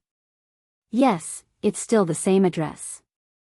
After saying what he needed, Audjua expressed his thanks and hung up. At that moment, he noticed that the TV screen in the living room seemed to have suddenly blurred, and the figure of a woman seemed to have appeared on it. Audjua rubbed his eyes, and the TV screen returned to normal. Was he too tired during this period of time? Audjua smiled bitterly in his heart. After all, the alliance election was just around the corner. There were many things that he had to do during the working day. In addition, he had been working hard to replenish his knowledge. Take yesterday as an example. In just one day, he had read several classic works by the famous critical writer, Yuan Yuan. For example, I Can't Breathe, Black Death, Women Under the Hooves, Bullets Flying to the Door, Sweet Air, and No One Knows Cultivation Better Than I Do. This was a selection activity that only the directors of the general administration of 100 schools were qualified to participate in. There were a total of 1,282 directorates in all the cities in the country. First- and second-tier cities and county-level cities were all included. However, compared to the general bureaus of other cities, he could be considered to be at ease. Previously, he had seen many people go out on the streets to promote themselves and canvass for votes. It's better to rest early today. Audiobook rubbed his eyes and got up to return to the bedroom. He had a premonition. Something earth-shattering was definitely going to happen tomorrow. It was Saturday, December 12th, at the entrance of number 60 high school. Dressed in casual clothes, Wang Ling caught the earliest spirit bus to the school gate. He had woken up very early. It would have been a little boring if he had teleported here earlier. Occasionally taking public transport and admiring the city's scenery along the way seemed pretty good. It was Mother Wang who had personally picked out his outfit for him today. He wore a white shirt on top and a pair of slim jeans on the bottom. Wang Ling's legs were already very good to begin with. They were long and slender without losing their curves. They were the type of legs that girls would be envious of, and paired with these jeans, they were even more perfect. When she helped Wang Ling button up his shirt, Mother Wang deliberately didn't fasten all the buttons, and only released the top one so that Wang Ling's collarbone could be seen. After dressing him up, Mother Wang reveled in it for a long time. After all, he was her son, he looked good in anything. Wang Ling sighed silently in his heart. Did he think this outfit was a little out of the ordinary? Because these were all new clothes. Knowing that Wang Ling was going out today, Mother Wang had ordered them overnight yesterday. Forget it, it was fine as long as Mother was happy. Take a few more photos, Ha Lingling. Especially photos of the traditional Chinese clothing, you must take them. When you choose the traditional Chinese clothing, let this girl give you some advice. Mother Wang's big belly was full of smiles as she looked at Wang Ling. When you take photos, remember to temporarily remove your great shielding spell. Don't make it all pixelated, it's not like it's something shameful. By the time Wang Ling's thoughts returned, he had already arrived at the school gate. He had thought that he was early. In the end, he hadn't expected Lotus Sun to be even earlier. Classmate Wang Ling. As soon as she saw him, the girl waved and greeted him warmly. Morning, Wang Ling replied. As always, he was a man of few words. Lotus Sun's face flushed slightly. She didn't know why, but she felt that Wang Ling was completely different today. He wasn't wearing the clothes he had worn before. He was brand new. Had he specially dressed up for this outing? Wang Ling was also very good-looking today. Lotus Sun forcibly suppressed the urge to take out her phone and take continuous photos. She knew that it might be inappropriate to take photos now, and that it might make Wang Ling feel disgusted. If they took photos together, it wouldn't be too awkward. At worst, they could just get rid of the others, leaving just her and Wang Ling. But here was the problem. It was already time for the meeting to end. Li Yuyue, Super Chen, Hero Gua, none of them had come. Lotus Sun dropped her forehead into her hand. At that moment, she could even feel the air freeze and freeze. These three people probably didn't know that they had planned to stand her up from the start, right? Just as she was at her wit's end, Lotus Sun's phone suddenly rang. It was Li Yuyue. Where are you? Classmate Wang Ling and I are already here, Lotus Sun asked. Ah. Sorry, Rong Rong. We're stuck in the subway station. We? That's right, Super Chen, Hero Gua and I are together, we just happened to run into each other. Someone suddenly fainted in the subway, causing the line to be blocked. It's the morning rush hour, and it's a mess here. Then don't worry about us. How about this, let's directly meet at the corner of the old street. Got it. Lotus Sun nodded and hung up. Thank goodness, she hadn't been stood up, otherwise she really wouldn't know what to do. But very quickly, the girl's face turned red again. Because this meant, she and Wang Ling would be riding on the same vehicle. Furthermore, it would be crowded on the bus. It was very likely that they would end up together.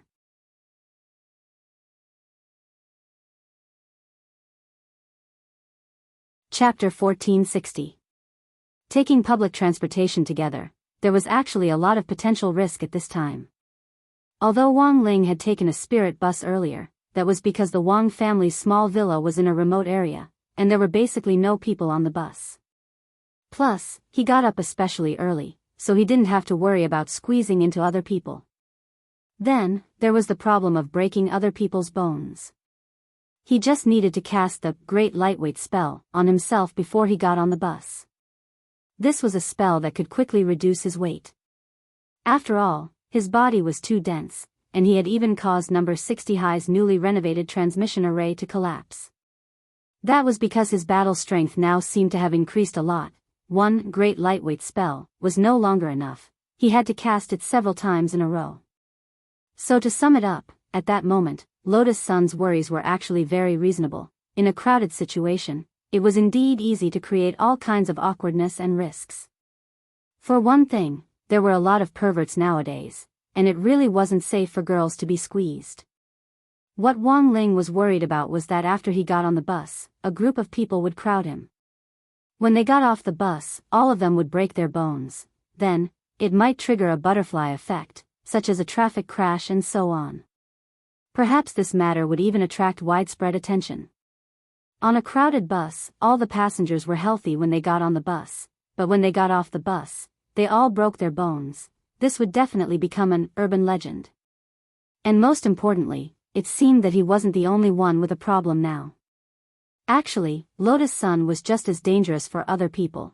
After the girl's passive version of becoming one with the sword, her battle strength had increased substantially. This was the most powerful foundation establishment on Earth, and also the most dangerous. It was the spirit sword's instinct to protect its master. That was to say, if there really were perverts on the bus.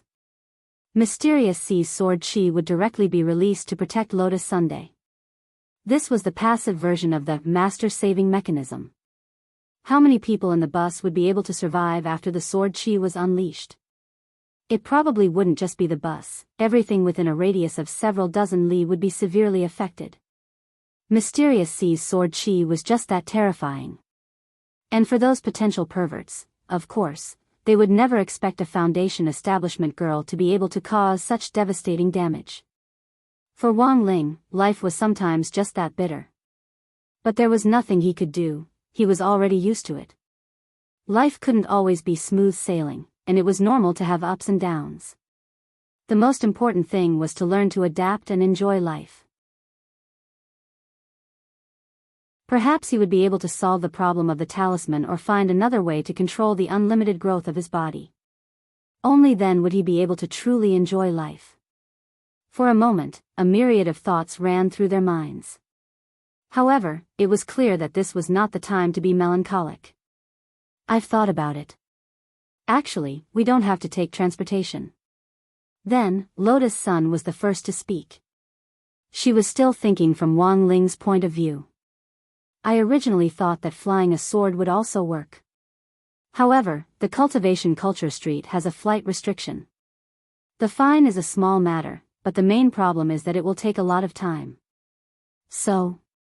Wang Ling raised an eyebrow and looked at Lotus Sunday. Classmate Wang Ling, how about we teleport over? It had to be said that Lotus Sun's suggestion was on point. Because it was the same as what Wang Ling was thinking. In any case, there wasn't anyone in front of number 60 High's gate right now. It would be easy to teleport to a remote area. The most important thing was that Li Yuyue, Super Chen and Hero Guo weren't here. It was only natural that they would activate their abilities. Just do it. Elsewhere, at the intersection of the Cultivation Culture Street, Li Yuyue, Super Chen and Hero Guo were bored to death as they sat on a bench in the square at the intersection of the street. Under the shade of a tree, Super Chen had an ominous premonition. By the way, is this really okay? It's all about creating opportunities for boss son, what's wrong with that? Hirogwa started to play a mobile game on his phone. He didn't have the time to relax at all. Holding the number 1 account in the entire server, this feeling of being a big shot was delightful. Instead of being a big shot yourself, it's better to have a big shot by your side. Isn't it better to cling to a big shot's thigh? Said Super Chin. That's true. Boss son is now our big shot. How much pocket money do you think she gets every month? I think it's at least $1 million or so. This was Hirogwa's estimate, based on the benefits Lotus Sun had given them. Given Huagua Water Curtain Group's wealth, $1 million in pocket money actually wasn't excessive. Envious. Super Chin sighed. What a pity, in the end, Wang Ling still got lucky. If Lingzi really marries Lotus Sun in the future, won't he also become a nouveau riche? Don't think too much, he might not be able to reach this step. Li Yuyue was actually a little worried. Liking, falling in love, getting married, these were 3 different things. Looking further down, liking was also divided into active and passive liking, which was liking someone and being liked. Being liked was also a secret love. After a whole semester, it had been very difficult to go from a secret love to an open love. But the problem was, these 2 still hadn't made any progress. As her bestie, Li Yuyue also felt melancholy. So the main problem was actually that piece of wood. In my experience, classmate Wang Ling is actually the kind of person who isn't easy to deal with. So it's actually very important to create more opportunities for them. Li Yuyue said, it's already pretty good if they can confirm their relationship before graduation. I think, maybe they won't even be sure after graduation. Rongrong might have to pursue him all the way to university and coax him for a long time before there's any hope. But how can anyone last that long? At that moment, Hirogwa stopped what he was doing and looked at Li Yuyue. After all, there had been news on the internet about celebrities meeting, falling in love, and then getting married, claiming that it was some kind of predestined love or 10-year romance. In the end, they still broke up not long after they were together. Relationships were very complicated, even if you put aside the factor of Lotus Sun's family background. It was also very rare for a girl to invest so much time in a boy. Actually, was it a boy or a girl? After a long period of chasing without any results, wouldn't they want to retreat out of despair? I don't know how long Rongrong can last, but I definitely won't hang on to a boy. Even if I meet someone I like very much, I'll spend a year or 2 at most to pursue him. If there's no result, it means that we're not fated, Li Yuyue said. A year or 2? Hirogwa and Super Chen were astonished. This was actually a very long time for a girl. But this was, after all, an era of national cultivation, and female cultivators didn't need to worry about aging as they grew older. After all, there were too many ways to preserve one's looks. If you really met someone you liked, spending a year or 2 to pursue him was nothing. What are you talking about? Just then, a familiar voice rang out from behind the 3 of them. Senior Audiobook? Li Yuyue was instantly pleasantly surprised. Senior, why are you here? It's business. Audiobook smiled mysteriously. I'll go in first. The 3 of you, pretend you never saw me, got it? Okay. Senior Audiobook, the 3 of them said in unison. Good girl. Audiobook walked over with a smile and patted Li Yuyue on the shoulder. This action in itself actually didn't have any meaning. It was like a customary greeting between brothers and sisters of the same sect. But what Audiobook didn't know was that, this action caused the temperature on the other side of the square to suddenly drop quite a few degrees. Dressed in a black cloak, Ryoko Kamiya was sitting on a bench on the other side. She happened to see this scene between Audiobook and Li Yuyue. P.S. Chapter 7 of Lotus Sun and Wang Muan, Forever Young has been updated on the official account, Ku Xianjun.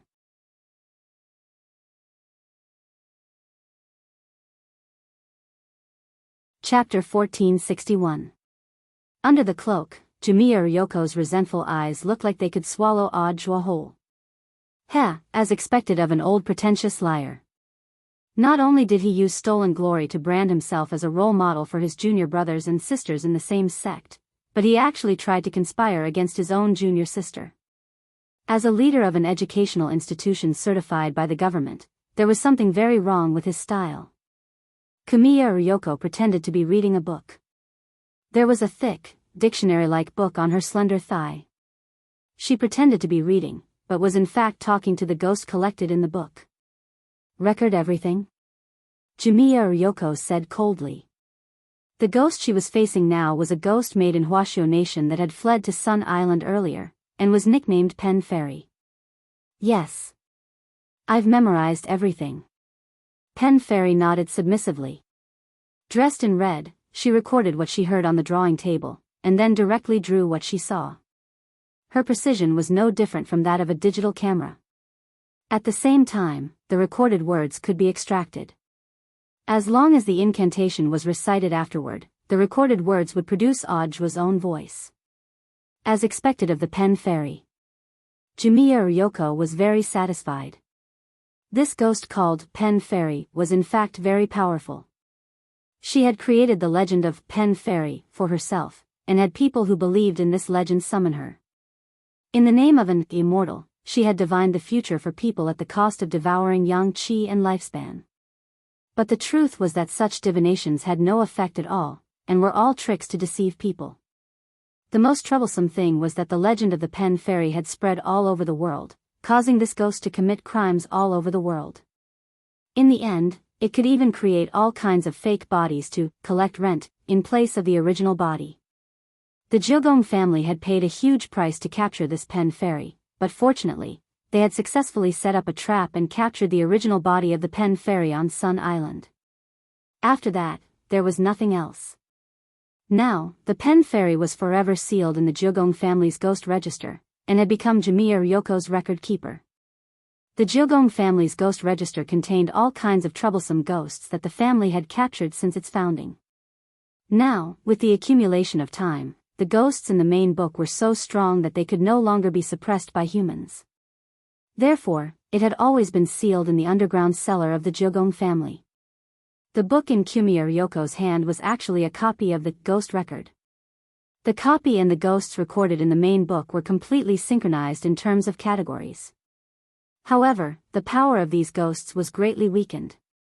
Because of this, Ryoko Kamiya could easily command these ghosts to work for her. "I'll have to trouble you all today." Closing the book, Ryoko Kamiya stood up. She wasn't interested in those number 60 high students, and had only come to collect evidence of Audjua's crimes. Last night, Audjua had seen the figure of a woman on TV. In fact, he hadn't been hallucinating. Instead, Ryoko was using the ghost named Ah-Zhen in the ghost chart to monitor Audjua's situation. Ah-Zhen originally had a beautiful love when she was alive. Unfortunately, because the man she loved, Ah-Chang, had a change of heart, he colluded with other women to kill her. Before he died, Ah-Zhen channeled all of his resentment into the television in front of him. After that, she began to take revenge. Anyone who didn't have a TV but publicly displayed their love in front of the screen, or couples who wanted to use the sound of the TV to cover up the sound of their cars, none of them escaped Ah-Zhen's evil clutches. Furthermore, if Ah-Zhen knew that a man was dating several women at the same time, that man would die an even more miserable death. But that was all in the past. The era when Ah-Zhen fell in love with Chang was already over. Ah-Zhen was now an important intelligence agent under Ryoko Kamiya's command. She saw Audjua get up and walk toward the entrance of the old street. Ryoko Kamiya hurriedly got up from the bench and secretly followed Audjua. "Audjua, you never would have guessed that all your actions are under my control." She couldn't help sneering in her heart. At the entrance of the old street, Audjua took out his smooth play card to verify his identity, and a staff member recognized him. But Audjua just gave them a look, and they quickly understood. These were all mature staff members who had already been replaced by Old Man Sunday. Given Old Man Sun's current friendship with Audjua, Audjua's face still carried a lot of weight in the hearts of these mature staff members. The mature staff members gave professional smiles. Welcome to the old street. After a few steps, Audjua's lips curled up into a meaningful smile. Are you following me? The truth was that he had already sensed something was off last night. After all, one of Audjua's pupils had partial authority over the king's eye. Although this authority was minuscule, it was still a matter of minutes to deal with a ghost. Classmate Ryoko Kamiya, let's wait and see. For some reason, Audjua felt that his smile was a little stiff. He pretended that he didn't know, and continued to walk forward at his own pace. He especially wanted to see what Ryoko Kamiya was going to do next. On the other side, Wang Ling and Lotus Sun teleported to a remote bush in front of Old Street Square. This was a relatively hidden location. No one had seen them teleport here. Let's go. Hands in his trouser pockets, Wang Ling looked at the girl and then stepped out of the bush. Outside the bush, a mother and daughter happened to be looking at the scene in front of them with extreme shock.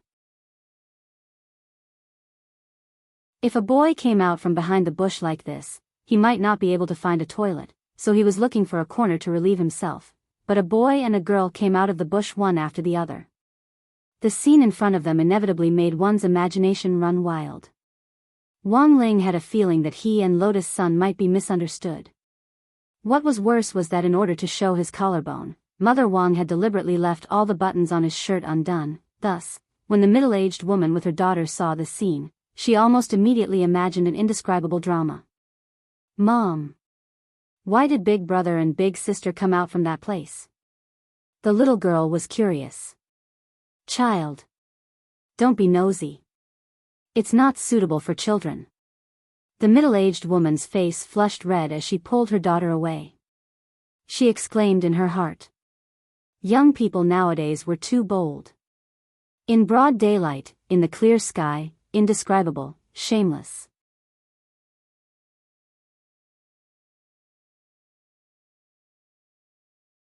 Chapter 1462. Outside the ancient cultivation culture street, inside a black off-road vehicle.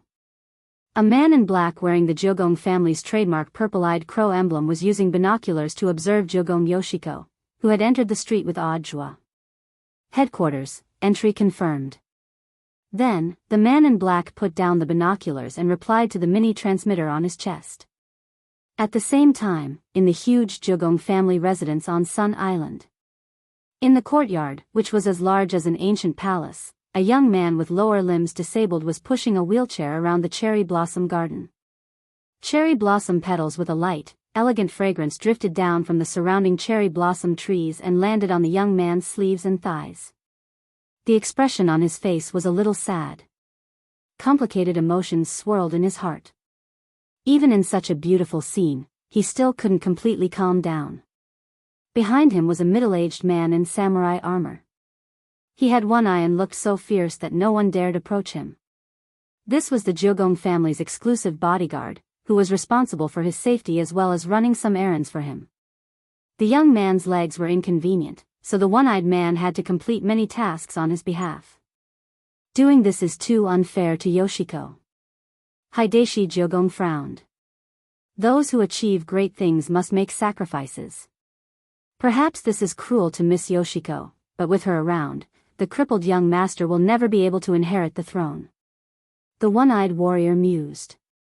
Besides, Miss Yoshiko and you are only half-sisters. Miss Yoshiko is the eldest daughter of the second wife. You are the daughter of the first wife. But she's still my younger sister. Hideshi Jogong was still conflicted. When it comes to great things, sacrifices are inevitable. The one-eyed warrior's voice was cold. Besides, it's too late for young Master Hideshi to regret it now. If you hadn't been determined to fight for the position of head of the Jogong family from the beginning, you wouldn't have accepted my proposal. Are you talking about me, hypocrite? Hideshi Jogong turned to look at him. No, I didn't say that. The one-eyed warrior's expression didn't change, and he just rolled his eyes in his heart. This Hideshi Jogong had called him out early in the morning and wandered around the cherry blossom garden for a long time. For one-eyed, it was too disgusting for a straight man like him to accompany a man to see cherry blossoms. If it weren't for the fact that Zhugong Xiushi was the only son of First Madam and that First Madam had entrusted him with a task, he wouldn't have done so. He had already broken Kuga Xiushi's third leg. Zhugong Xiushi's hypocrisy was not fake at all. However, for the sake of repaying the First Madam, One-Eyed could only tolerate the young man before him no matter how hypocritical he was. Everything was for the sake of the plan. At that moment, Hideshi Q heard the voice from his communication device. He looked at the one-eyed man. It seems that everything went smoothly. Yoshiko has already gone in. Understood. It was a rare opportunity for Miss Yoshiko to act alone. This time, we definitely won't fail, the one-eyed warrior said. Can it really unseal the ghost record? It's impossible to completely unseal the main book. We can only target a certain page or a few pages. The one-eyed samurai said, we've already investigated the ghosts that Miss Yoshiko often uses. As long as he tore apart the part of the main record, these ghosts would be released. The copy of the ghost register in Miss Yoshiko's hands is the escape route for these ghosts whose seals have been removed. After Wang Ling and Lotus Sun came out of the bushes, they had actually already sensed the auras of Super Chen and the others. Sure enough, these three people had lied earlier, nothing had happened on the subway at all. But considering that he and Lotus Sun had teleported here, they had a tacit understanding not to go over immediately. It would take at least half an hour to get here from number 60 high school's main gate by car at the fastest speed. If they went out now, they wouldn't be able to explain how they could travel so quickly. They chose a bench on the west side and sat down. From this angle, Super Chin and the others wouldn't be able to see them at all.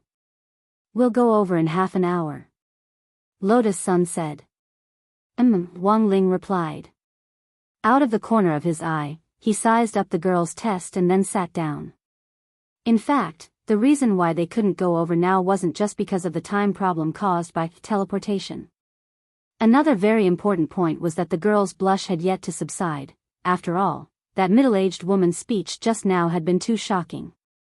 Who knew if it was because Sun Yinger had been driving all this time, but the girl, who hadn't been very familiar with these things before, had now become especially sensitive. Boo-hoo-hoo. It was all Inger's fault. She had made her unclean. Half an hour's time seemed extremely long, yet it also seemed extremely short. Wang Ling's eyes were slightly closed, and he was as quiet as a statue, as if he had fallen asleep. A fallen leaf fell on Wang Ling's head. Lotus Sun stretched out her hand to pluck it off, but Wang Ling got up first and shook the leaf off. It had already been half an hour, and time was up. Wang Ling had been counting with his eyes closed just now.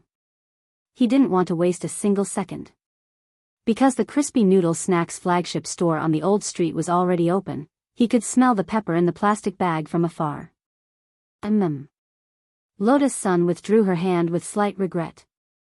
It had clearly been a very close opportunity for Wang Ling just now. The girl realized that when she was alone, she wasn't as brave as she had imagined.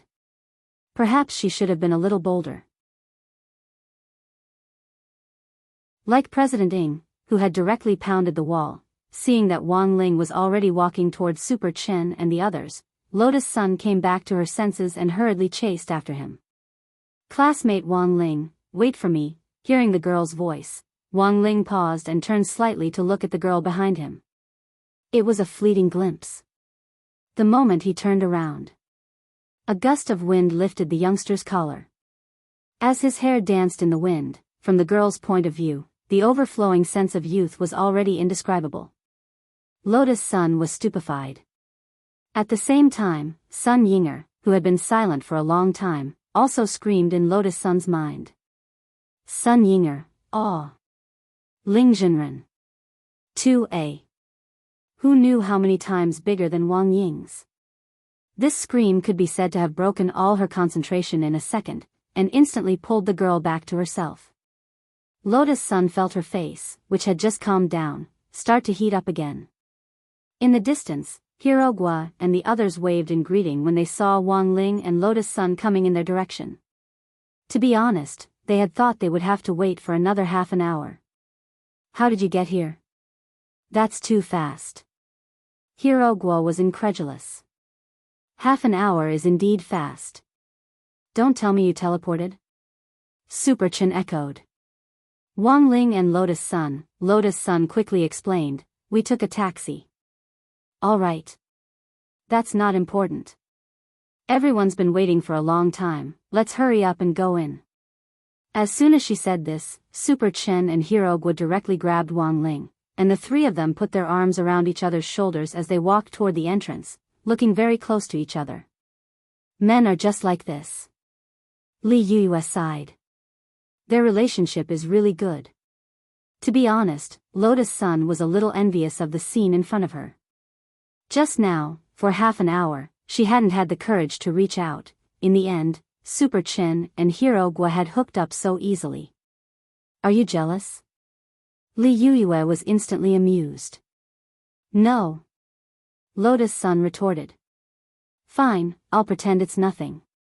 You're the boss, you have the final say. Li Yue smiled meaningfully. Let's go together, don't get left behind by the three of them. Lotus Sun nodded. Then, the two girls followed behind, arm in arm. At the very front, the three of them had their arms around each other's shoulders. Wang Ling was caught in the middle and was being questioned. Super Chin chuckled. Wang Ling, be honest. Tell me what you did to Lotus Sun on the way here. Hirogwa echoed, that's right. You have to be honest. I saw Lotus Sun's face turn red just now. You didn't do anything dirty in the car, did you? Wang Ling, ? After Wang Ling's group of 5 smoothly passed through the entrance to the old street. A janitor who had been covering himself up very tightly took off his mask and hat. Wang Ling. Lotus Sun, in the car? Jiang Yingying had probably heard these terms when she had disguised herself as a janitor. At that moment, she stared in the direction of Wang Ling's group of 5, her hand holding the broom trembling slightly.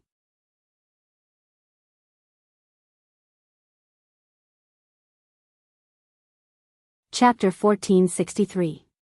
It took Jiang Yingying several minutes to digest the scene in front of her. Her mind was a mess of envy, jealousy, and a little bit of hatred. All kinds of emotions mixed together like spilled seasonings, leaving Jiang Yingying with mixed feelings. It was a pity that she hadn't met Wang Ling earlier. If only she could have known him earlier. There was no way that this rich young miss could be so familiar with Wang Ling. Of course, she wouldn't give Lotus Sun any chance. Fortunately, it wasn't too late now. After all, according to Jiang Yingying's own inquiries, Lotus Sun and Wang Ling hadn't officially confirmed their relationship yet. That was to say, she still had a chance. She had begged the sanitation workers in the area for a long time to get the clothes for the staff. It was not easy for her to get it. The sanitation supervisor had fiercely refused her first. She acted cute. Refused again. Continued acting cute. When she refused for the 3rd time, Jiang Yingying said, "My grandpa is Jiang Baosheng." She then took out her phone and flashed a cute photo of herself and Marshal Jiang. The supervisor's expression instantly changed, and he handed over the clothes on the spot. Jiang Yingying thought that she must have been too cute. This move had always been very useful. She went to the public women's restroom near the square and changed into a new set of clothes. Jiang Yingying wore a mask and sunglasses, and quickly used a hair dye to change her hair color so that she looked like a foreign girl from the Western world.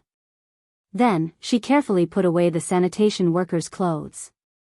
When the matter was over, she would be responsible for returning the clothes to the sanitation worker. At that moment, the fake boyfriend had arrived. Wei Ji was wearing a peaked cap and was also standing at the door tightly. Jiang Yingying had begged him to come here last night. Pretending to be his girlfriend, she wasn't really his girlfriend, so what was the point? The point was, for Wei Ji, Jiang Yingying could only be considered his little sister. If it wasn't for Marshal Jiang mentioning her all the time and looking for him several times about spirit beasts, there was no way Wei Ji would have anything to do with Jiang Yingying. And the truth was that Wei Ji didn't need a girlfriend. He felt that he was already too busy taking care of his domesticated spirit beasts. Spirit beasts were simple and could act cute, they didn't have as many complicated thoughts and schemes as humans. In a sense, Wei Ji felt that spending a lifetime with a spirit beast was not a bad choice. Brother Wei Ji. I'm counting on you. Jiang Yingying pressed on Wei Ji's shoulder, her eyes blazing. Wei Ji wasn't very tall. He was only a little taller than Jiang Yingying, but from afar, they did look like a couple. I know. Wei Ji pressed down on his hat, his expression slightly awkward. If it wasn't for Marshal Jiang, he wouldn't have come. Moreover, this mission was actually very dangerous for Wei Ji. Because apart from Li Yuyue, he knew everyone else from number 60 high. Furthermore, Wang Ling was his good brother and Loopy Toad's master. Let's go, brother Wei Ji. They all went in. At this moment, Jiang Yingying's sweet voice interrupted Wei Ji's thoughts. She took the initiative to hold Wei Ji's hand and pull him forward. Yingying, slow down. Wei Ji had no choice but to follow the girl's footsteps. The two of them walked in the direction of the entrance. Wei Ji was still a little puzzled by Jiang Yingying's sudden visit. But I still don't understand why you're looking for me. Originally, I wanted to look for Brother Yi. But isn't he still being treated in the hospital? He hasn't recovered yet? I heard that he's recovered a little. He can get out of bed and walk normally, but he's a little afraid of seeing sharp objects. Wei Ji was stupefied. An outstanding spirit sword user was actually afraid of seeing sharp objects. It seemed that Yi Jiang had indeed suffered a huge blow after his duel with Lotus Sunday. Wei Ji had also been paying attention to the 9 Dragon Mountain competition. Later, he had heard about Yi Jiang's psychological trauma, but he hadn't expected it to be this serious. Then what should we do in the future? Wei Ji asked. It seems that he can only overcome this obstacle on his own. There's no other way. Taking a break is actually good for his recovery. Brother Yi was quite happy when I said I would go to Old Street and ask him for help, said Jiang Yingying. And then? Then I said that Lotus Sun would also come here. He was so scared that his legs turned to jelly. So, I'm just a spare tire? Of course not. If this doesn't work out in the end, then I'll be with Brother Wei Ji. Jiang Yingying said coquettishly. She knew that Wei Ji had absolutely no such thoughts. Hee hee. Wei Ji shook his head with a wry smile. I'm telling you, I'll only help you this once. As he spoke, he reached out and gently wrapped his arms around the girl's waist. Then, he and Jiang Yingying passed through the entrance of Old Street. Since he was pretending to be her boyfriend, it was important to act like it. As for being Jiang Yingying's real boyfriend, Wei Ji didn't even dare to think about it. After all, Marshal Jiang was still giving him pressure. At that moment, a man in a black windbreaker followed Wei Ji and Jiang Yingying into Old Street.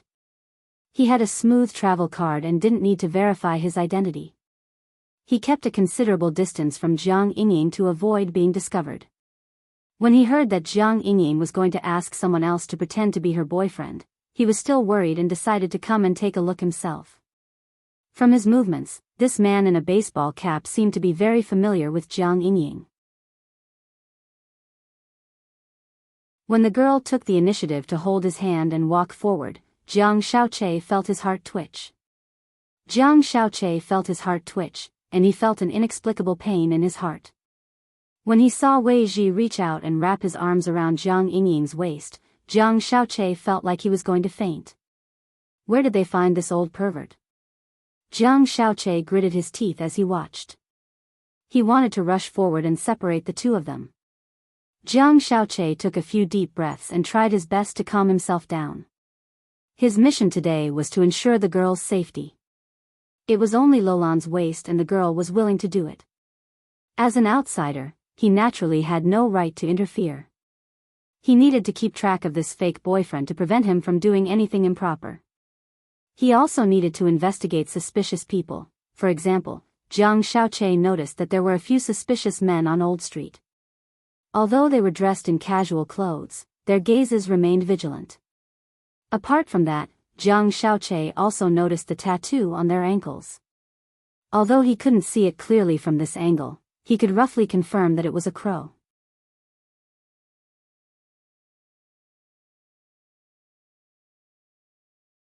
Chapter 1464. Jiang Xiaoche remembered that he had seen this crow pattern somewhere before, and it had felt familiar at first glance. His mind quickly searched through his memories, and while he was doubtful, he used his phone to search for the keyword Jiugong on the internet. Then, the Jiugong family's iconic purple-eyed crow emblem appeared on Jiang Xiaoche's phone screen. It was actually a pop-up advertisement. The Jiugong family emblem filled up half the screen of Jiang Xiaoche's phone, and below it was the slogan, "Professional Exorcism, a century-old brand." "It's indeed the Jiugong family's emblem," Jiang Xiaoche muttered to himself as he stared at his phone. What were these people from the Jiugong family doing on this old street? And it looked like they had their eyes on Jiang Yingying. Jiang Xiaoche felt that there was something fishy about this. After returning home yesterday, he had reorganized the information on Jiang Yingying. As the girl had said, she was indeed the granddaughter of Battle Saint Marshal Jiang. Jiang Xiaoche had spent a long time carefully going through Jiang Yingying's information from top to bottom. He knew her height and 3 measurements very clearly, and still remembered them deeply. He didn't remember seeing any interaction between Jiang Yingying and the Jiugong family. Let's observe them first. Jiang Xiaoche frowned as he watched this group of people from the Jiugong family follow Jiang Yingying and Wei Ji, pretending to stare at their phones as they silently tailed them. Today's old street was indeed livelier than Wang Ling had imagined. In addition to them, Audiobook had come here at Wang Ling's request. But Wang Ling hadn't expected Jiugong Ryoko to come here. Apart from Jiugong Ryoko, there were also the auras of Jiang Yingying, Wei Ji, and Jiang Xiaoche. Wang Ling knew all of them. No matter how deeply they hid their auras, they couldn't escape Wang Ling's perception. Wang Ling felt a little tired. It seemed that everyone had come on this trip with ulterior motives, and it could be said that they each had their own ulterior motives. But everything else wasn't a big deal. What Wang Ling was more concerned about now were the people from the Jiugong family who had been following Jiugong Ryoko. As soon as they entered the old street, Wang Ling had already noticed this group of people sneaking behind them. Soon, it was confirmed that these people were actually following Kiyomiya Yoshiko. Furthermore, he purposely kept a long distance away, afraid that he would be discovered. Logically speaking, as a young mistress, it was reasonable for the Kyuko family to send people to protect her in secret. However, this group of people was obviously not Kiyomiya Ryoko's bodyguards. Although they were both from the Q family, they did not come with the intention of protecting Q Ryoko. Each of them was concealing their killing intent, as if they were preparing for something. These were the top experts of the Jiugong family, and it was very difficult for ordinary people to detect the hidden killing intent on their bodies. This was also one of the reasons why he had set his sights on this group as soon as he had entered the old street. Of course, the current situation was actually very interesting. The reason for that was because the people from the Jiugong family did not realize that they had been exposed. What's more, they didn't know that there was another man staring at them from behind. "I'll warn Audiobook first," Wang Ling muttered in his heart. He didn't even take out his phone. Instead, he put his hand in his trouser pocket and swiped open the screen. Relying on his skilled operation, he quickly tapped on the screen. Just like that, a specially edited text message was sent to Audiobook. To an outsider, Wang Ling had just put his hand in his trouser pocket, and there was nothing unnatural about it. In short, it was better to focus on the matter at hand first. Wang Ling looked very relaxed, but in fact, he had never let down his guard. In addition to the complicated situation behind him, he also noticed that a lot of people were looking at him at that moment. A lot of shopping girls whispered to each other as they passed by him.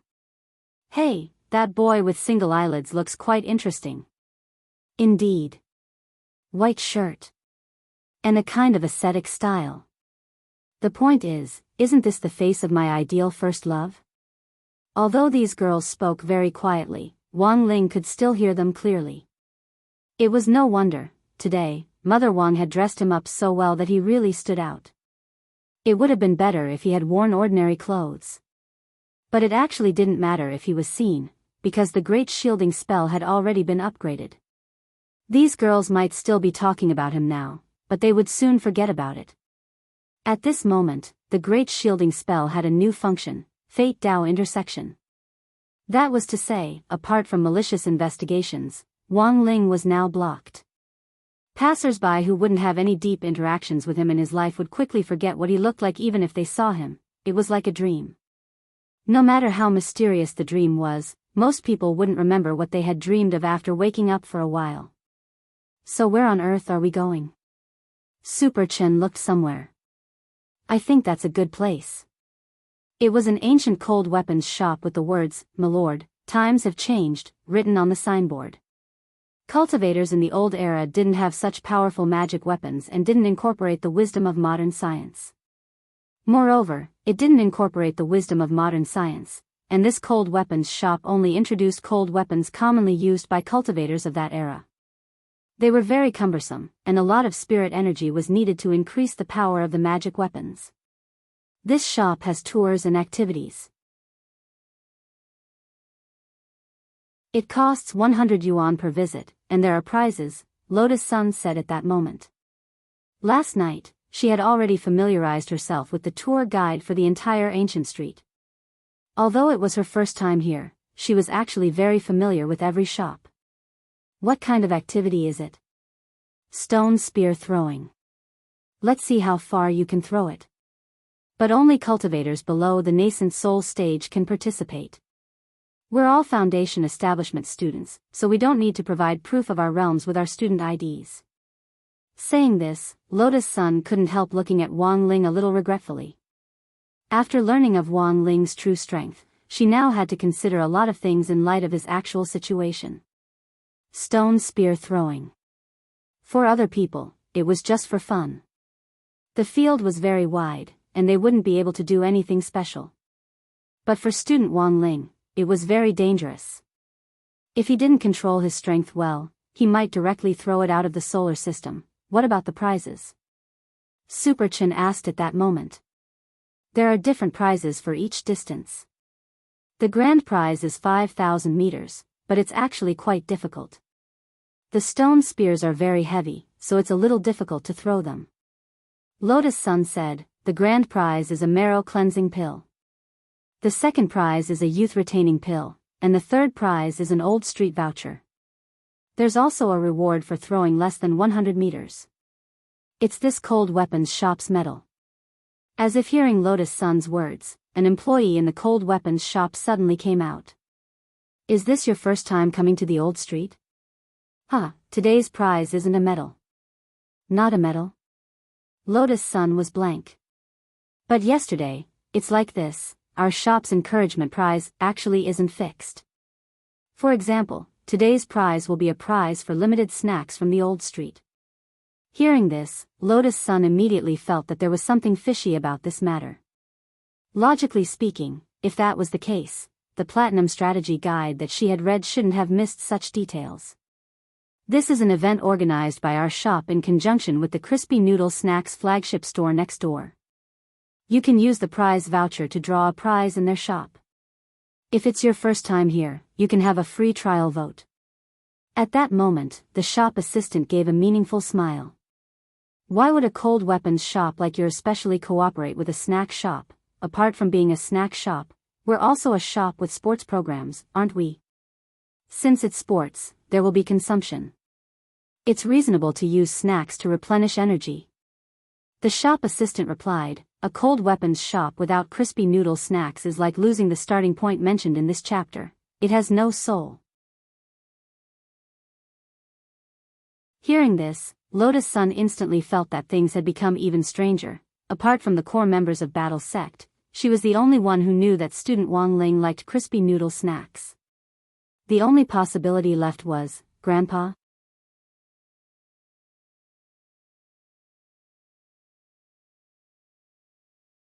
Chapter 1465. After eliminating all kinds of possibilities, Lotus Sun still felt that old man's son was the most suspicious. But it was true that she hadn't reported this trip to the old street to him in advance. In other words, it was very likely that Grandpa already knew about it, and had probably arranged for someone to protect her on the old street. But when she had walked down the old street just now, Lotus Sun hadn't seen any other suspicious characters.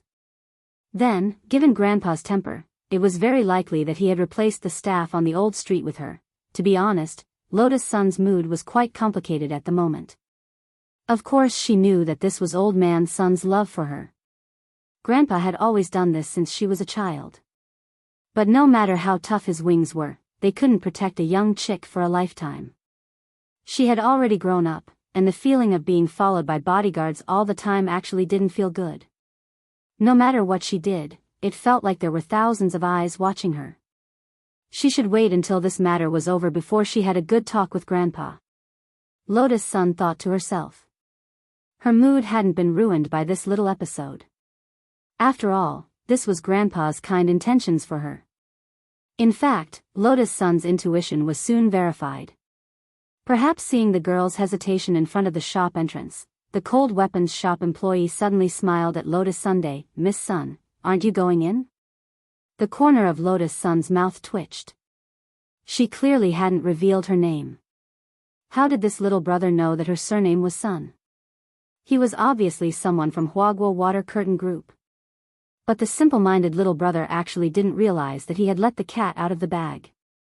Lotus Sun didn't see through him either, and pretended to know nothing as she followed him into the shop. In the cold weapons shop, Super Chen's result was already out in front of the huge stone grass throwing field. He had sworn that he could take first place. In the end, when he threw, he realized that the stone grass was too heavy. He hadn't used his explosive power at all. His final result was 96 meters. Congratulations on winning the encouragement prize. A female staff member smiled as she handed over the prize ticket. On the side, Wang Ling looked at Super Chen enviously. Next, it was his turn. "It's a very heavy, Wang Ling, be careful." Super Chen then handed him the new stone grass from the shelf on the side. It was as heavy as a feather. So, was it really heavy? Wang Ling felt nothing at all. Even if he threw it lightly, it would at least cover the distance between the earth and the sun. Things were not looking good. He had to think of a way. He held the spear in his hand and assumed a standard throwing posture. He pulled his right arm back very far, and a gust of wind swept through the room, lifting up his white shirt to reveal the beautiful curves and contours of his body. His abdominal muscles were faintly discernible, and his mermaid line was just right. Lotus Sun had just entered when she saw this scene, and her cheeks instantly burned. In fact, this was also within Mother Wang's calculations. Wang Ling had actually put on a little weight recently, and there was a lot of flab on his belly. But Wang Ling had the great weight loss spell, and it was no problem at all for him to directly remove some meat by hand. So before they left, Mother Wang had asked Wang Ling to show off his 8-pack abs, and had even shown him a photo of Dragon Ball. That's right. Super Saiyan. Just develop in this direction. Wang Ling felt that an 8-pack abs was too exaggerated. In the end, this plan was just to get rid of the excess fat on his body. Little did Wang Ling know, this actually made him even more eye-catching. Even Li Yuyue was amazed when she saw it, and she couldn't help elbowing Lotus Sunday. "TSK, this body is simply, how can a boy's body be so good?" She felt that any girl would be envious. Because the truth was that sometimes reality was just that real. Some boys' legs might be even slimmer than girls', and it was entirely possible that this was true. Fortunately, Wang Ling wasn't too tall now. After all, he was a 16-year-old boy who hadn't fully developed yet. If he grew a little taller, Li Yuyue judged, he would definitely become a chopstick demon. Ai, what a pity, the famous grass is taken. Li Yuyue was extremely envious. She envied Wang Ling and Lotus Sunday. Lotus Sun blushed. "Don't talk nonsense, you can do it. You're probably the only one who has the patience for this kind of blockhead. If it's me, I can give it a year or two. If I don't get a response, it'll probably be hard for me to persevere," said Li Yuyue. In the end, the topic returned to the keyword, blockhead. Lotus Sun's face was full of helplessness, and she smiled bitterly. How long do you think I'll have to wait? Buy a book for reference, answered Li Yuyue. Which book? Asked Lotus Sun curiously. On protracted war. As Li Yuyue said, it might take a lot of time and energy to turn this unrequited love into a long-distance relationship. For Lotus Sun, this was a game with the blockhead Wang Ling. The girl looked up at the youngster in front of her. It was very obvious that the youngster was also playing a game with the stone reeds in his hand. At the same time, at the corner of the street in front of this cold weapons shop, Audrey was also secretly playing a game with Kyoko. As the saying went, as long as you took a gamble, a bicycle could become a motorcycle. Youth without a game wasn't youth. Sometimes, young people should be a little bolder. Audrey had originally wanted to tease Kyoko a little more, and then observe the girl's cute reaction. But the situation now didn't seem to allow it. Because he had received a prompt from Wang Ling. Although he didn't know what the Kyoko family's purpose was, this was a hint from his Shifu Wang Ling. But since it was a hint from his Shifu Wang Ling, Audrey felt that he most likely couldn't add it. It was very likely that Kyoko would run into some danger. After turning the corner of the alley in front of the old street, Audrey quickly hid himself. Sure enough, the girl in the black cloak tailed him the whole way.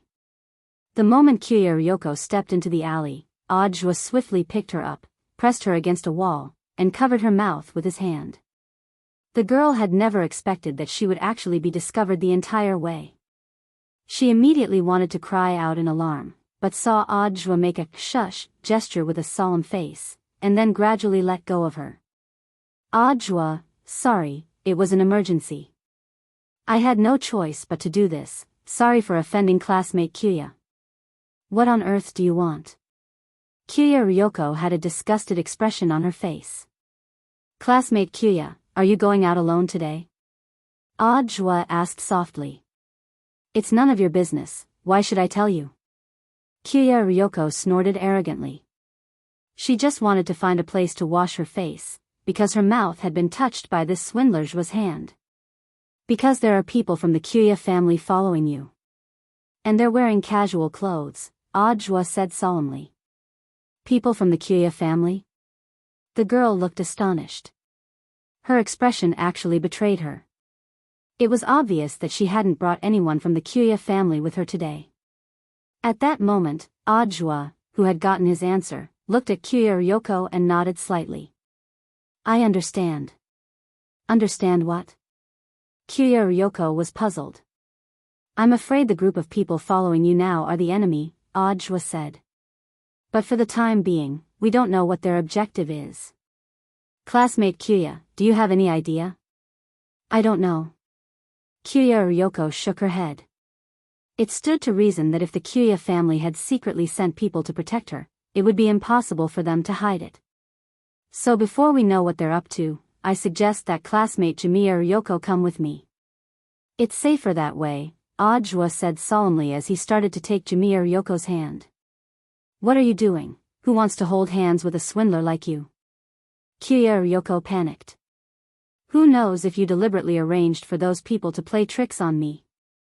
She tried to break free, but Audrey's broad and strong hands held her firmly like pliers. Classmate Kyoko, there's no time to explain. You have to come with me. At that moment, Audrey looked at Kyoko with a serious expression. For a moment, Kyoko was stunned by his serious expression. Her mind went blank as Audrey directly pulled her out. The man held the girl's delicate hand tightly, and she could feel the heat in her palm, which was faintly sweating. Kyoko was extremely astonished. This man really seemed to be nervous about her.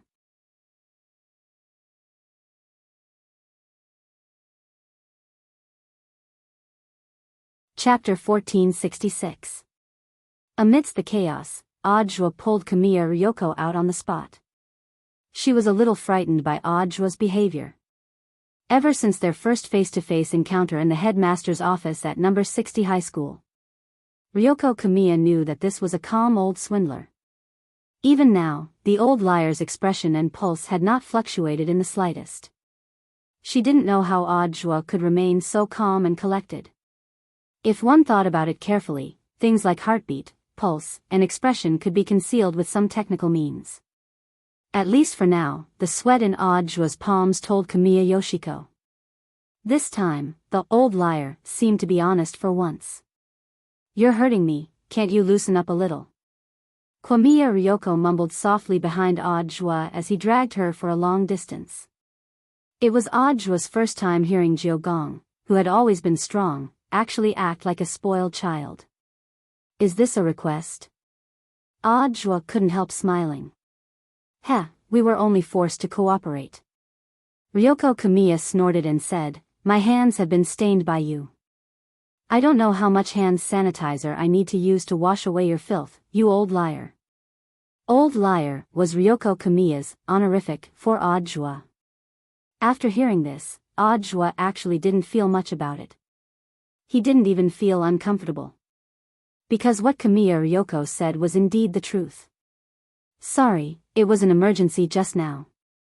I didn't have time to explain to you." He loosened his grip and continued to pull Kamiya Ryoko forward. The two of them stood side by side and looked like a couple. Many people on the ancient street looked in their direction. It seemed that some people were talking about them. This was too shameful. Ryoko pulled her cloak down a little.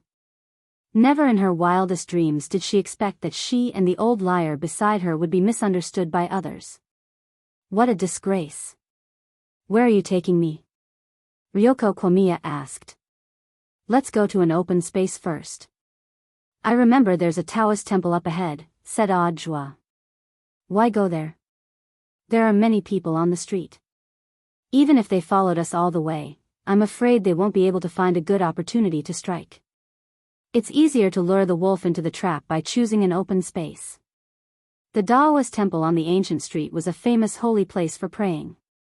However, the opening time of the Taoist temple was in the afternoon, so it was guaranteed that no one would enter at this time. The owner of the Taoist temple and Audjua were also friends, and he had basically already greeted all his friends before coming here. "Are you so sure that these people from the Q family are going to harm me?" Ryoko Q asked. 100%. Audjua nodded. After all, this was Shifu Wang Ling's judgment. "So, how many people know that you're here?" With one hand in Audjua's, Ryoko pinched her chin with the other and sank into thought. "Apart from my female bodyguard, there shouldn't be anyone else who knows." "Oh, that's right, there's also Dr. Okawa." "Dr. Day?" "His name is Kimura Daikawa. This is my private doctor," Ryoko said. "Because I was under the influence of a hallucinogen, he diagnosed me and accidentally overheard that I was going to the old street." Audjua nodded thoughtfully. This Kimura Daikawa seemed to be a great suspect. But he didn't have any direct evidence at the moment. In fact, Ryoko was a little unhappy when she heard Audjua's question. "You make it sound like there's a mole in our Q family. Isn't that the case?" Audjua replied. Ryoko snorted again. "The people I brought with me this time were all carefully selected. They wouldn't betray me so easily. Do you think everyone is an old liar like you? We'll find out later whether or not there's a betrayal." Audjua smiled and didn't continue arguing with the girl. Because facts spoke louder than words. At that moment, the two of them could already see the plain and unadorned Taoist temple built on the hillside of the old street several hundred meters up the slope in front of them. One last question. At that moment, Audjua asked, "Did you send the female ghost in the TV yesterday? Zhen had actually been discovered?" Hearing Audjua's question, Ryoko's heart suddenly thumped. She hadn't expected this old liar to be so capable, and immediately sneered. "So what if I am? You actually sent a female ghost to spy on my life. Don't tell me you like me?" Audjua laughed. "Who likes you?" Ryoko blushed at the question, and it wasn't clear whether she was angry or shy. Audjua felt that it wasn't easy to tell if Ryoko was blushing. Because most of the time, this hot-tempered and Sundara Missy's blushing usually meant that she was angry. "I was spying on you." To collect evidence of your deception. Ryoko repeatedly explained why she had sent the female ghost, which was very much like a cover-up. She was like a hedgehog with its hair blown up, or a small porcupine. She assumed a super fierce posture. But in Audjua's eyes, for some reason, he felt that Ryoko was a little cute. But now wasn't the time to tease the girl. Audjua could only apologize. It was just a joke, don't take it to heart. Of course I know that classmate Ryoko is a righteous anti-counterfeiter. Humph, that's more like it. Sure enough, Ryoko's mood calmed down a lot when she said this. He was worried that if he continued to tease her, she would really explode, which wouldn't be good for the current situation. The two of them walked up to the door of the Taoist temple, which was actually open. Because they had been notified in advance, the head of the temple hadn't bolted it. According to Audjua's initial plan, he had planned to go to the Taoist temple and confess to the old locust tree covered in red ribbons. He had even thought of what he would write on the red ribbons in advance. According to the original plan, Audjua knew that Ryoko would tail him. Thus, she would definitely see the words, Ryoko, I like you, written on the red ribbons. Then, he just needed to quietly hide on one side and wait for the hidden camera, which he had prepared beforehand, to record the girl's reaction. But now, the plan couldn't keep up with the changes. His wish had come to nothing. In any case, as long as Ryoko was still at number 60 high, he would have plenty of time to tease this girl. He wasn't in a hurry. Outside the Taoist temple, Audjua led Ryoko inside. The Ryoko family stalkers were indescribably shocked. Because this was a Taoist temple famous for couples praying for blessings. When did eldest miss and this guy develop to this point? The Ryoko family people were puzzled. Forget it, it has nothing to do with him no matter how far this Audjua develops. Our mission is to make her disappear. Then what about this Audjua? Didn't I say he's a liar? He doesn't have any real ability. Given our battle strength, it's more than enough to get rid of the two of them. The man in the lead sneered. He wore a black ear stud and was the commander of this operation. After killing them, put their bodies together, and it's best if they're hugging each other. This way, the reputation of eldest Miss Ryoko's line in the family will be completely destroyed.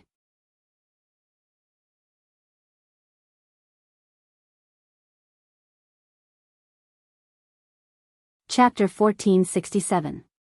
Audjua and Kumiya Ryoko hid under the altar table in the Taoist temple. It's so crowded, who wants to hide in there with a liar like you? Despite her words, Kumiya Ryoko still obediently crawled in. The space under the table was relatively small, and Audjua had no intention of offending the girl.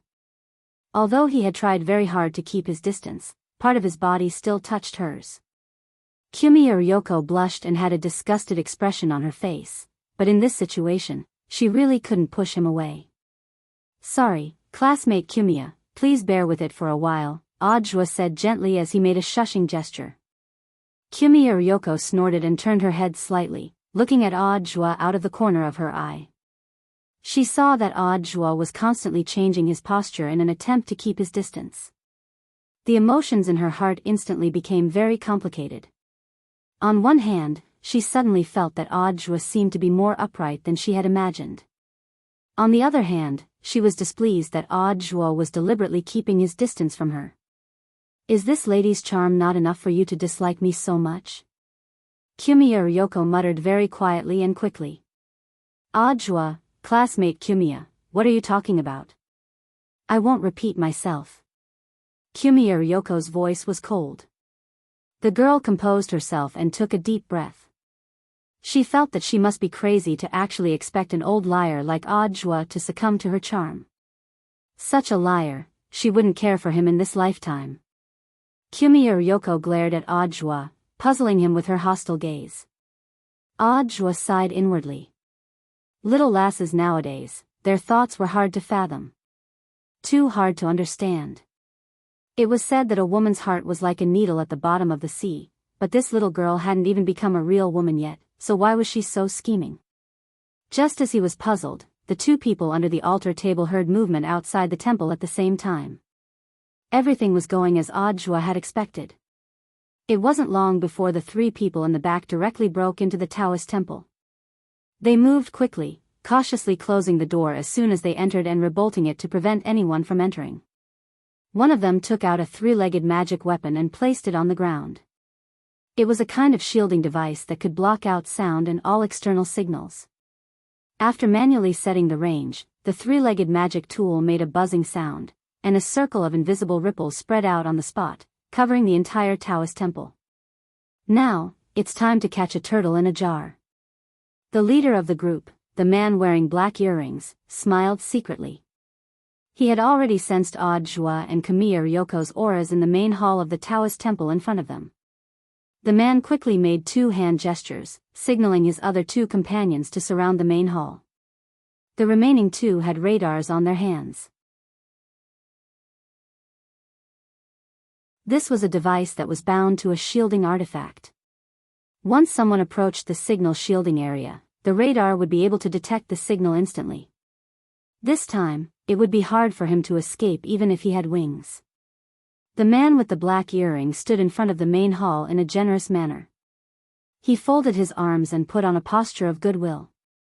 "Miss Yoshiko, we have no intention to offend you. We are just following orders.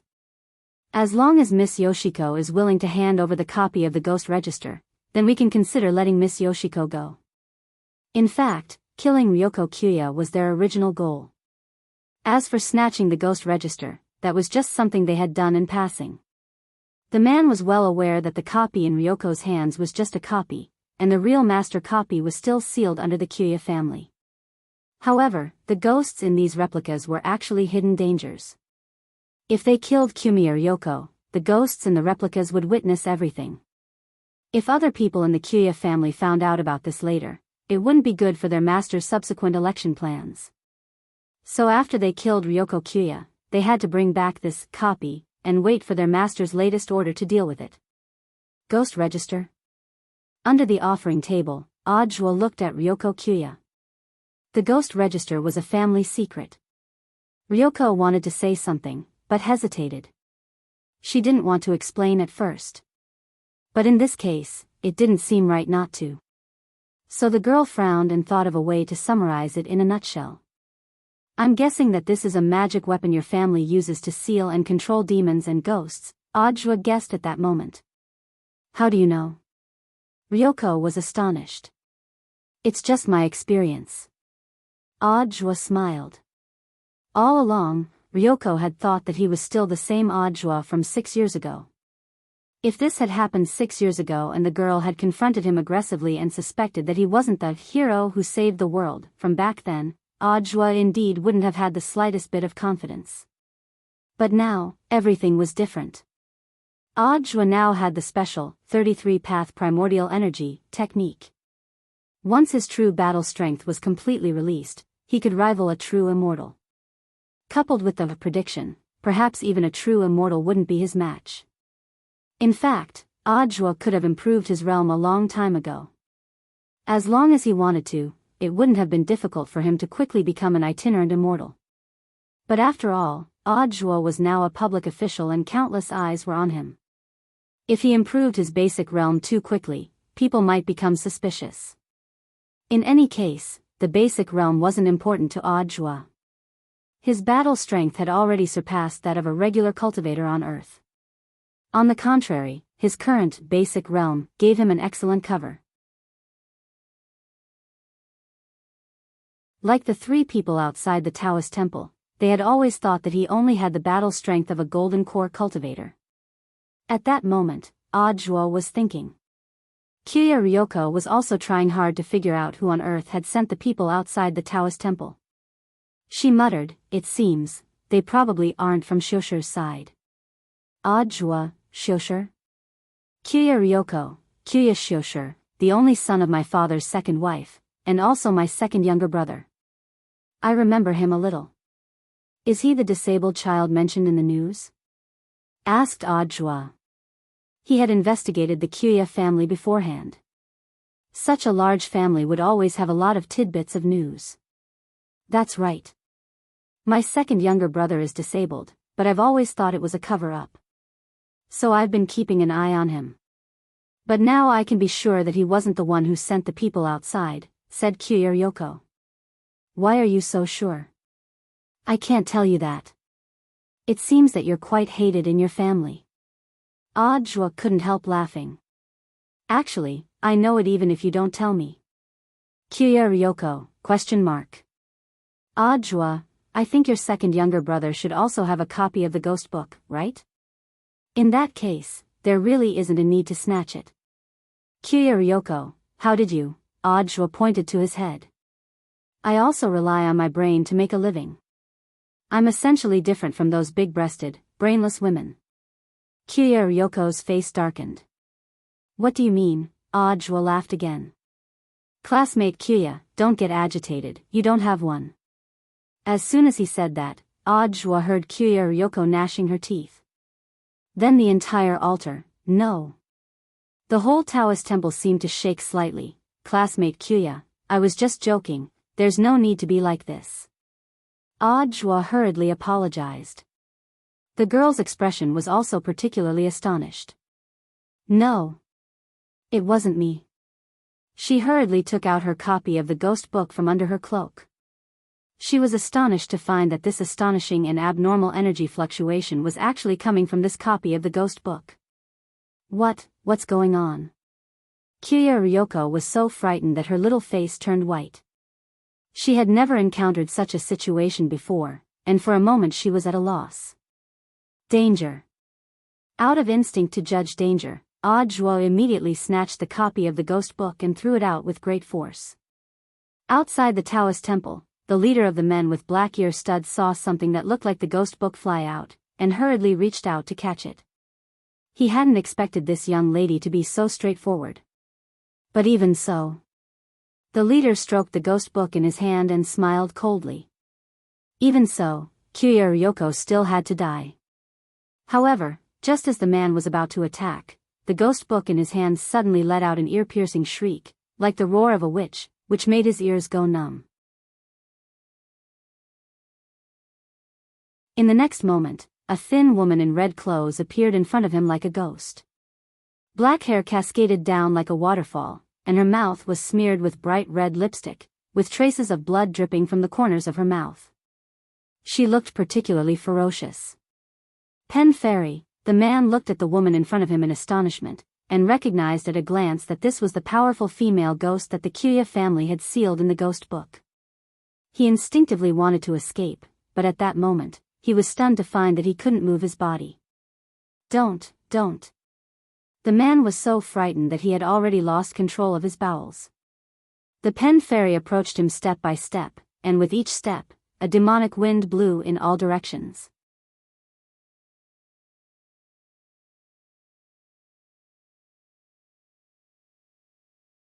Chapter 1468. Devouring life force was the Pen Fairy's ability. Her fingernails dug deep into the man's chest. Meanwhile, the man's body was like a punctured balloon, shriveling at a speed visible to the naked eye. The remaining two men were standing elsewhere, but they found that they couldn't move either. The Pen Fairy's resentment was so strong that it created a suffocating pressure. Kyoko looked at this scene in shock. The ghost record replica was actually going berserk. This was something that had never happened before, because the Pen Fairy in the main record was suppressed. Most of the Pen Fairy's demonic nature and resentment had been suppressed, so the Pen Fairy in the replica was greatly weakened. She remembered that she had been ordering the Pen Fairy to play the role of a recorder. The girl couldn't help but feel fear. If it wasn't for Audra's quick reaction, she would have died in the Pen Fairy's hands just like this man. Miss Kumia, things are already like this. We have to stop the situation as soon as possible. You can explain the rest to me in detail after we're done, Audra said. He released some spirit energy from his fingertips to protect Kyoko so that the girl wouldn't be disturbed by the Pen Fairy's resentment. At that moment, Audra discovered Kyoko's silly side. This was something he had never seen before. This icy young lady, who had been acting like she had victory in her grasp, would probably only activate such an attribute when she was panicking.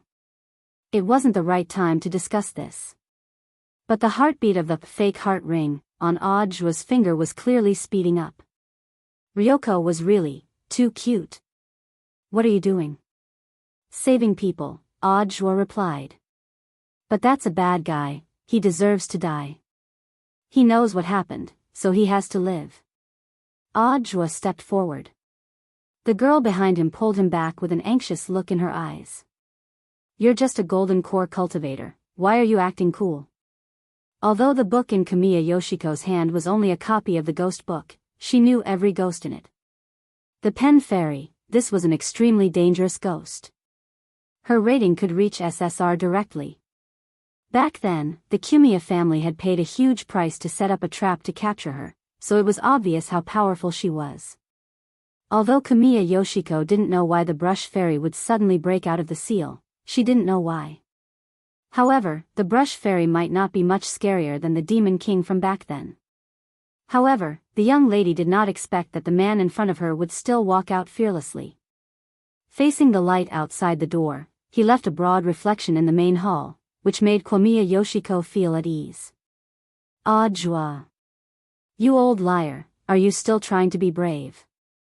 You will die. I don't care if you die.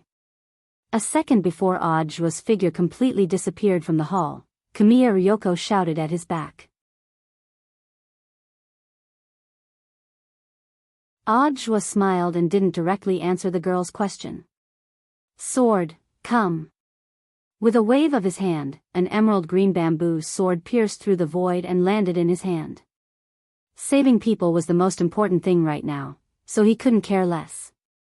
Previously, he had gone through many rounds of systematic combat training in the war sect, and compared to 6 years ago, his fighting skills had been reborn. He was no longer the brave and righteous scapegoat from 6 years ago. It was clear that the brush fairy's eyes were also filled with surprise.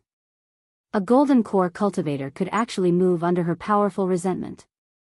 This was simply inconceivable. Her other hand was already at the ready, and she planned to stab Audio the moment he rushed over. The brush fairy had just been unsealed, and needed a lot of nourishment. However, Audio's speed exceeded her expectations. So fast. Her eyes couldn't keep up with the speed of a golden core cultivator at all. She could only rely on her intuition to pinpoint Audio's position, and then reach out with her left claw. Next time, I'll chop off your left arm. Then I'll chop off your right arm as well. Before the sword light fell, Audio made a precise warning, just like Fan Roy had done back then. Sword of Destiny was one of the abilities of foresight. The brush fairy's eyes were filled with horror. She was surprised that this man could actually see through her thoughts in advance. The next moment, there was a rip. From an extremely tricky angle that the brush fairy had never expected. Audio appeared like a ghost, and with a lift of his hand, the brush fairy's arms were instantly severed. On the ground, the captain of the three-man team whose life force had been sucked out by the brush fairy fell to the ground, but there was still a trace of life left in him. Audio was too fast. In a short span of time, he had chopped off the brush fairy's arms, and had even taken the time to feed the man on the ground a tonic to keep him alive. For powerful vengeful spirits, having their arms chopped off wasn't enough to make them cry out in pain, because their limbs were illusory to begin with, and could be reassembled even if they were chopped off. At that moment, Audio was facing the armless brush fairy. She was surrounded by powerful resentment, yin chi, and demon chi. All sorts of negative energies surged out. It was obvious that the woman was trying to repair her arms. Unfortunately, things didn't go as she wished. Although foresight was weaker than Jinka's, it was still the second spiritual sword. Faced with such an evil being, it naturally wasn't as easy to heal as it usually was after being baptized by the second spiritual sword chi. Damn it, the brush fairy let out a shrill roar, as if she was enraged. But Audio didn't give her any chance to explode. Next strike, disappear, there was a chi sound. Another strike. The brush fairy's eyes widened in shock, and the tip of foresight had already pierced her head. Powerful sword chi swept through the brush fairy's body, and it turned to ashes on the spot before directly dissipating. Just like that, this ghost, which the Jogong family had paid a huge price to subdue, completely disappeared from the face of the earth. The moment the brush fairy's body disintegrated, a ray of sunlight fell from the sky and shone on the spot where the brush fairy had disappeared. Through the sunlight, the ghost's ashes swirled in the air before swiftly dispersing with the wind. The scene was a little beautiful. Maybe this is the light of the righteous path. Audra laughed at himself in his heart. At that moment, Audra examined the scene again. He suddenly noticed that there seemed to be a stone reed on the ground. Where did this stone reed come from? Audra picked it up, feeling curious. In fact, the moment Audra killed the brush fairy, there were other ghosts that were released from the copy of the Book of Ghosts. They had planned to sneak up on Audra from behind. But before they could do anything, a stone reed that seemed to have fallen from the heavens appeared out of nowhere and pierced through them like candied fruits. Because they had died so quickly, Audra hadn't noticed it at all. The brush fairy had at least left some ashes behind, but there was no trace of these ghosts that had been skewered by the stone reed. Squatting on the ground, he suddenly couldn't help laughing. It didn't take a genius to figure out that this should be the work of his master. At that moment, Jogong Ryoko walked out of the hall with wide eyes. She had just witnessed everything in the main hall. Audra. You. What's wrong? Audra smiled. I told you, I'll be fine. But you're just a golden core cultivator. As long as I find the right method, a golden core cultivator can still win. Audra shrugged carelessly, then carefully looked at Jogong Ryoko in front of him. Classmate Jogong, are you really okay? Your eyes are red. Did you cry because you were worried about me just now? I wasn't worried about you. Jogong Ryoko snorted. You're tuning into the Dreamy Love Stories YouTube channel. Don't forget to subscribe and join us on this journey to catch the most captivating stories.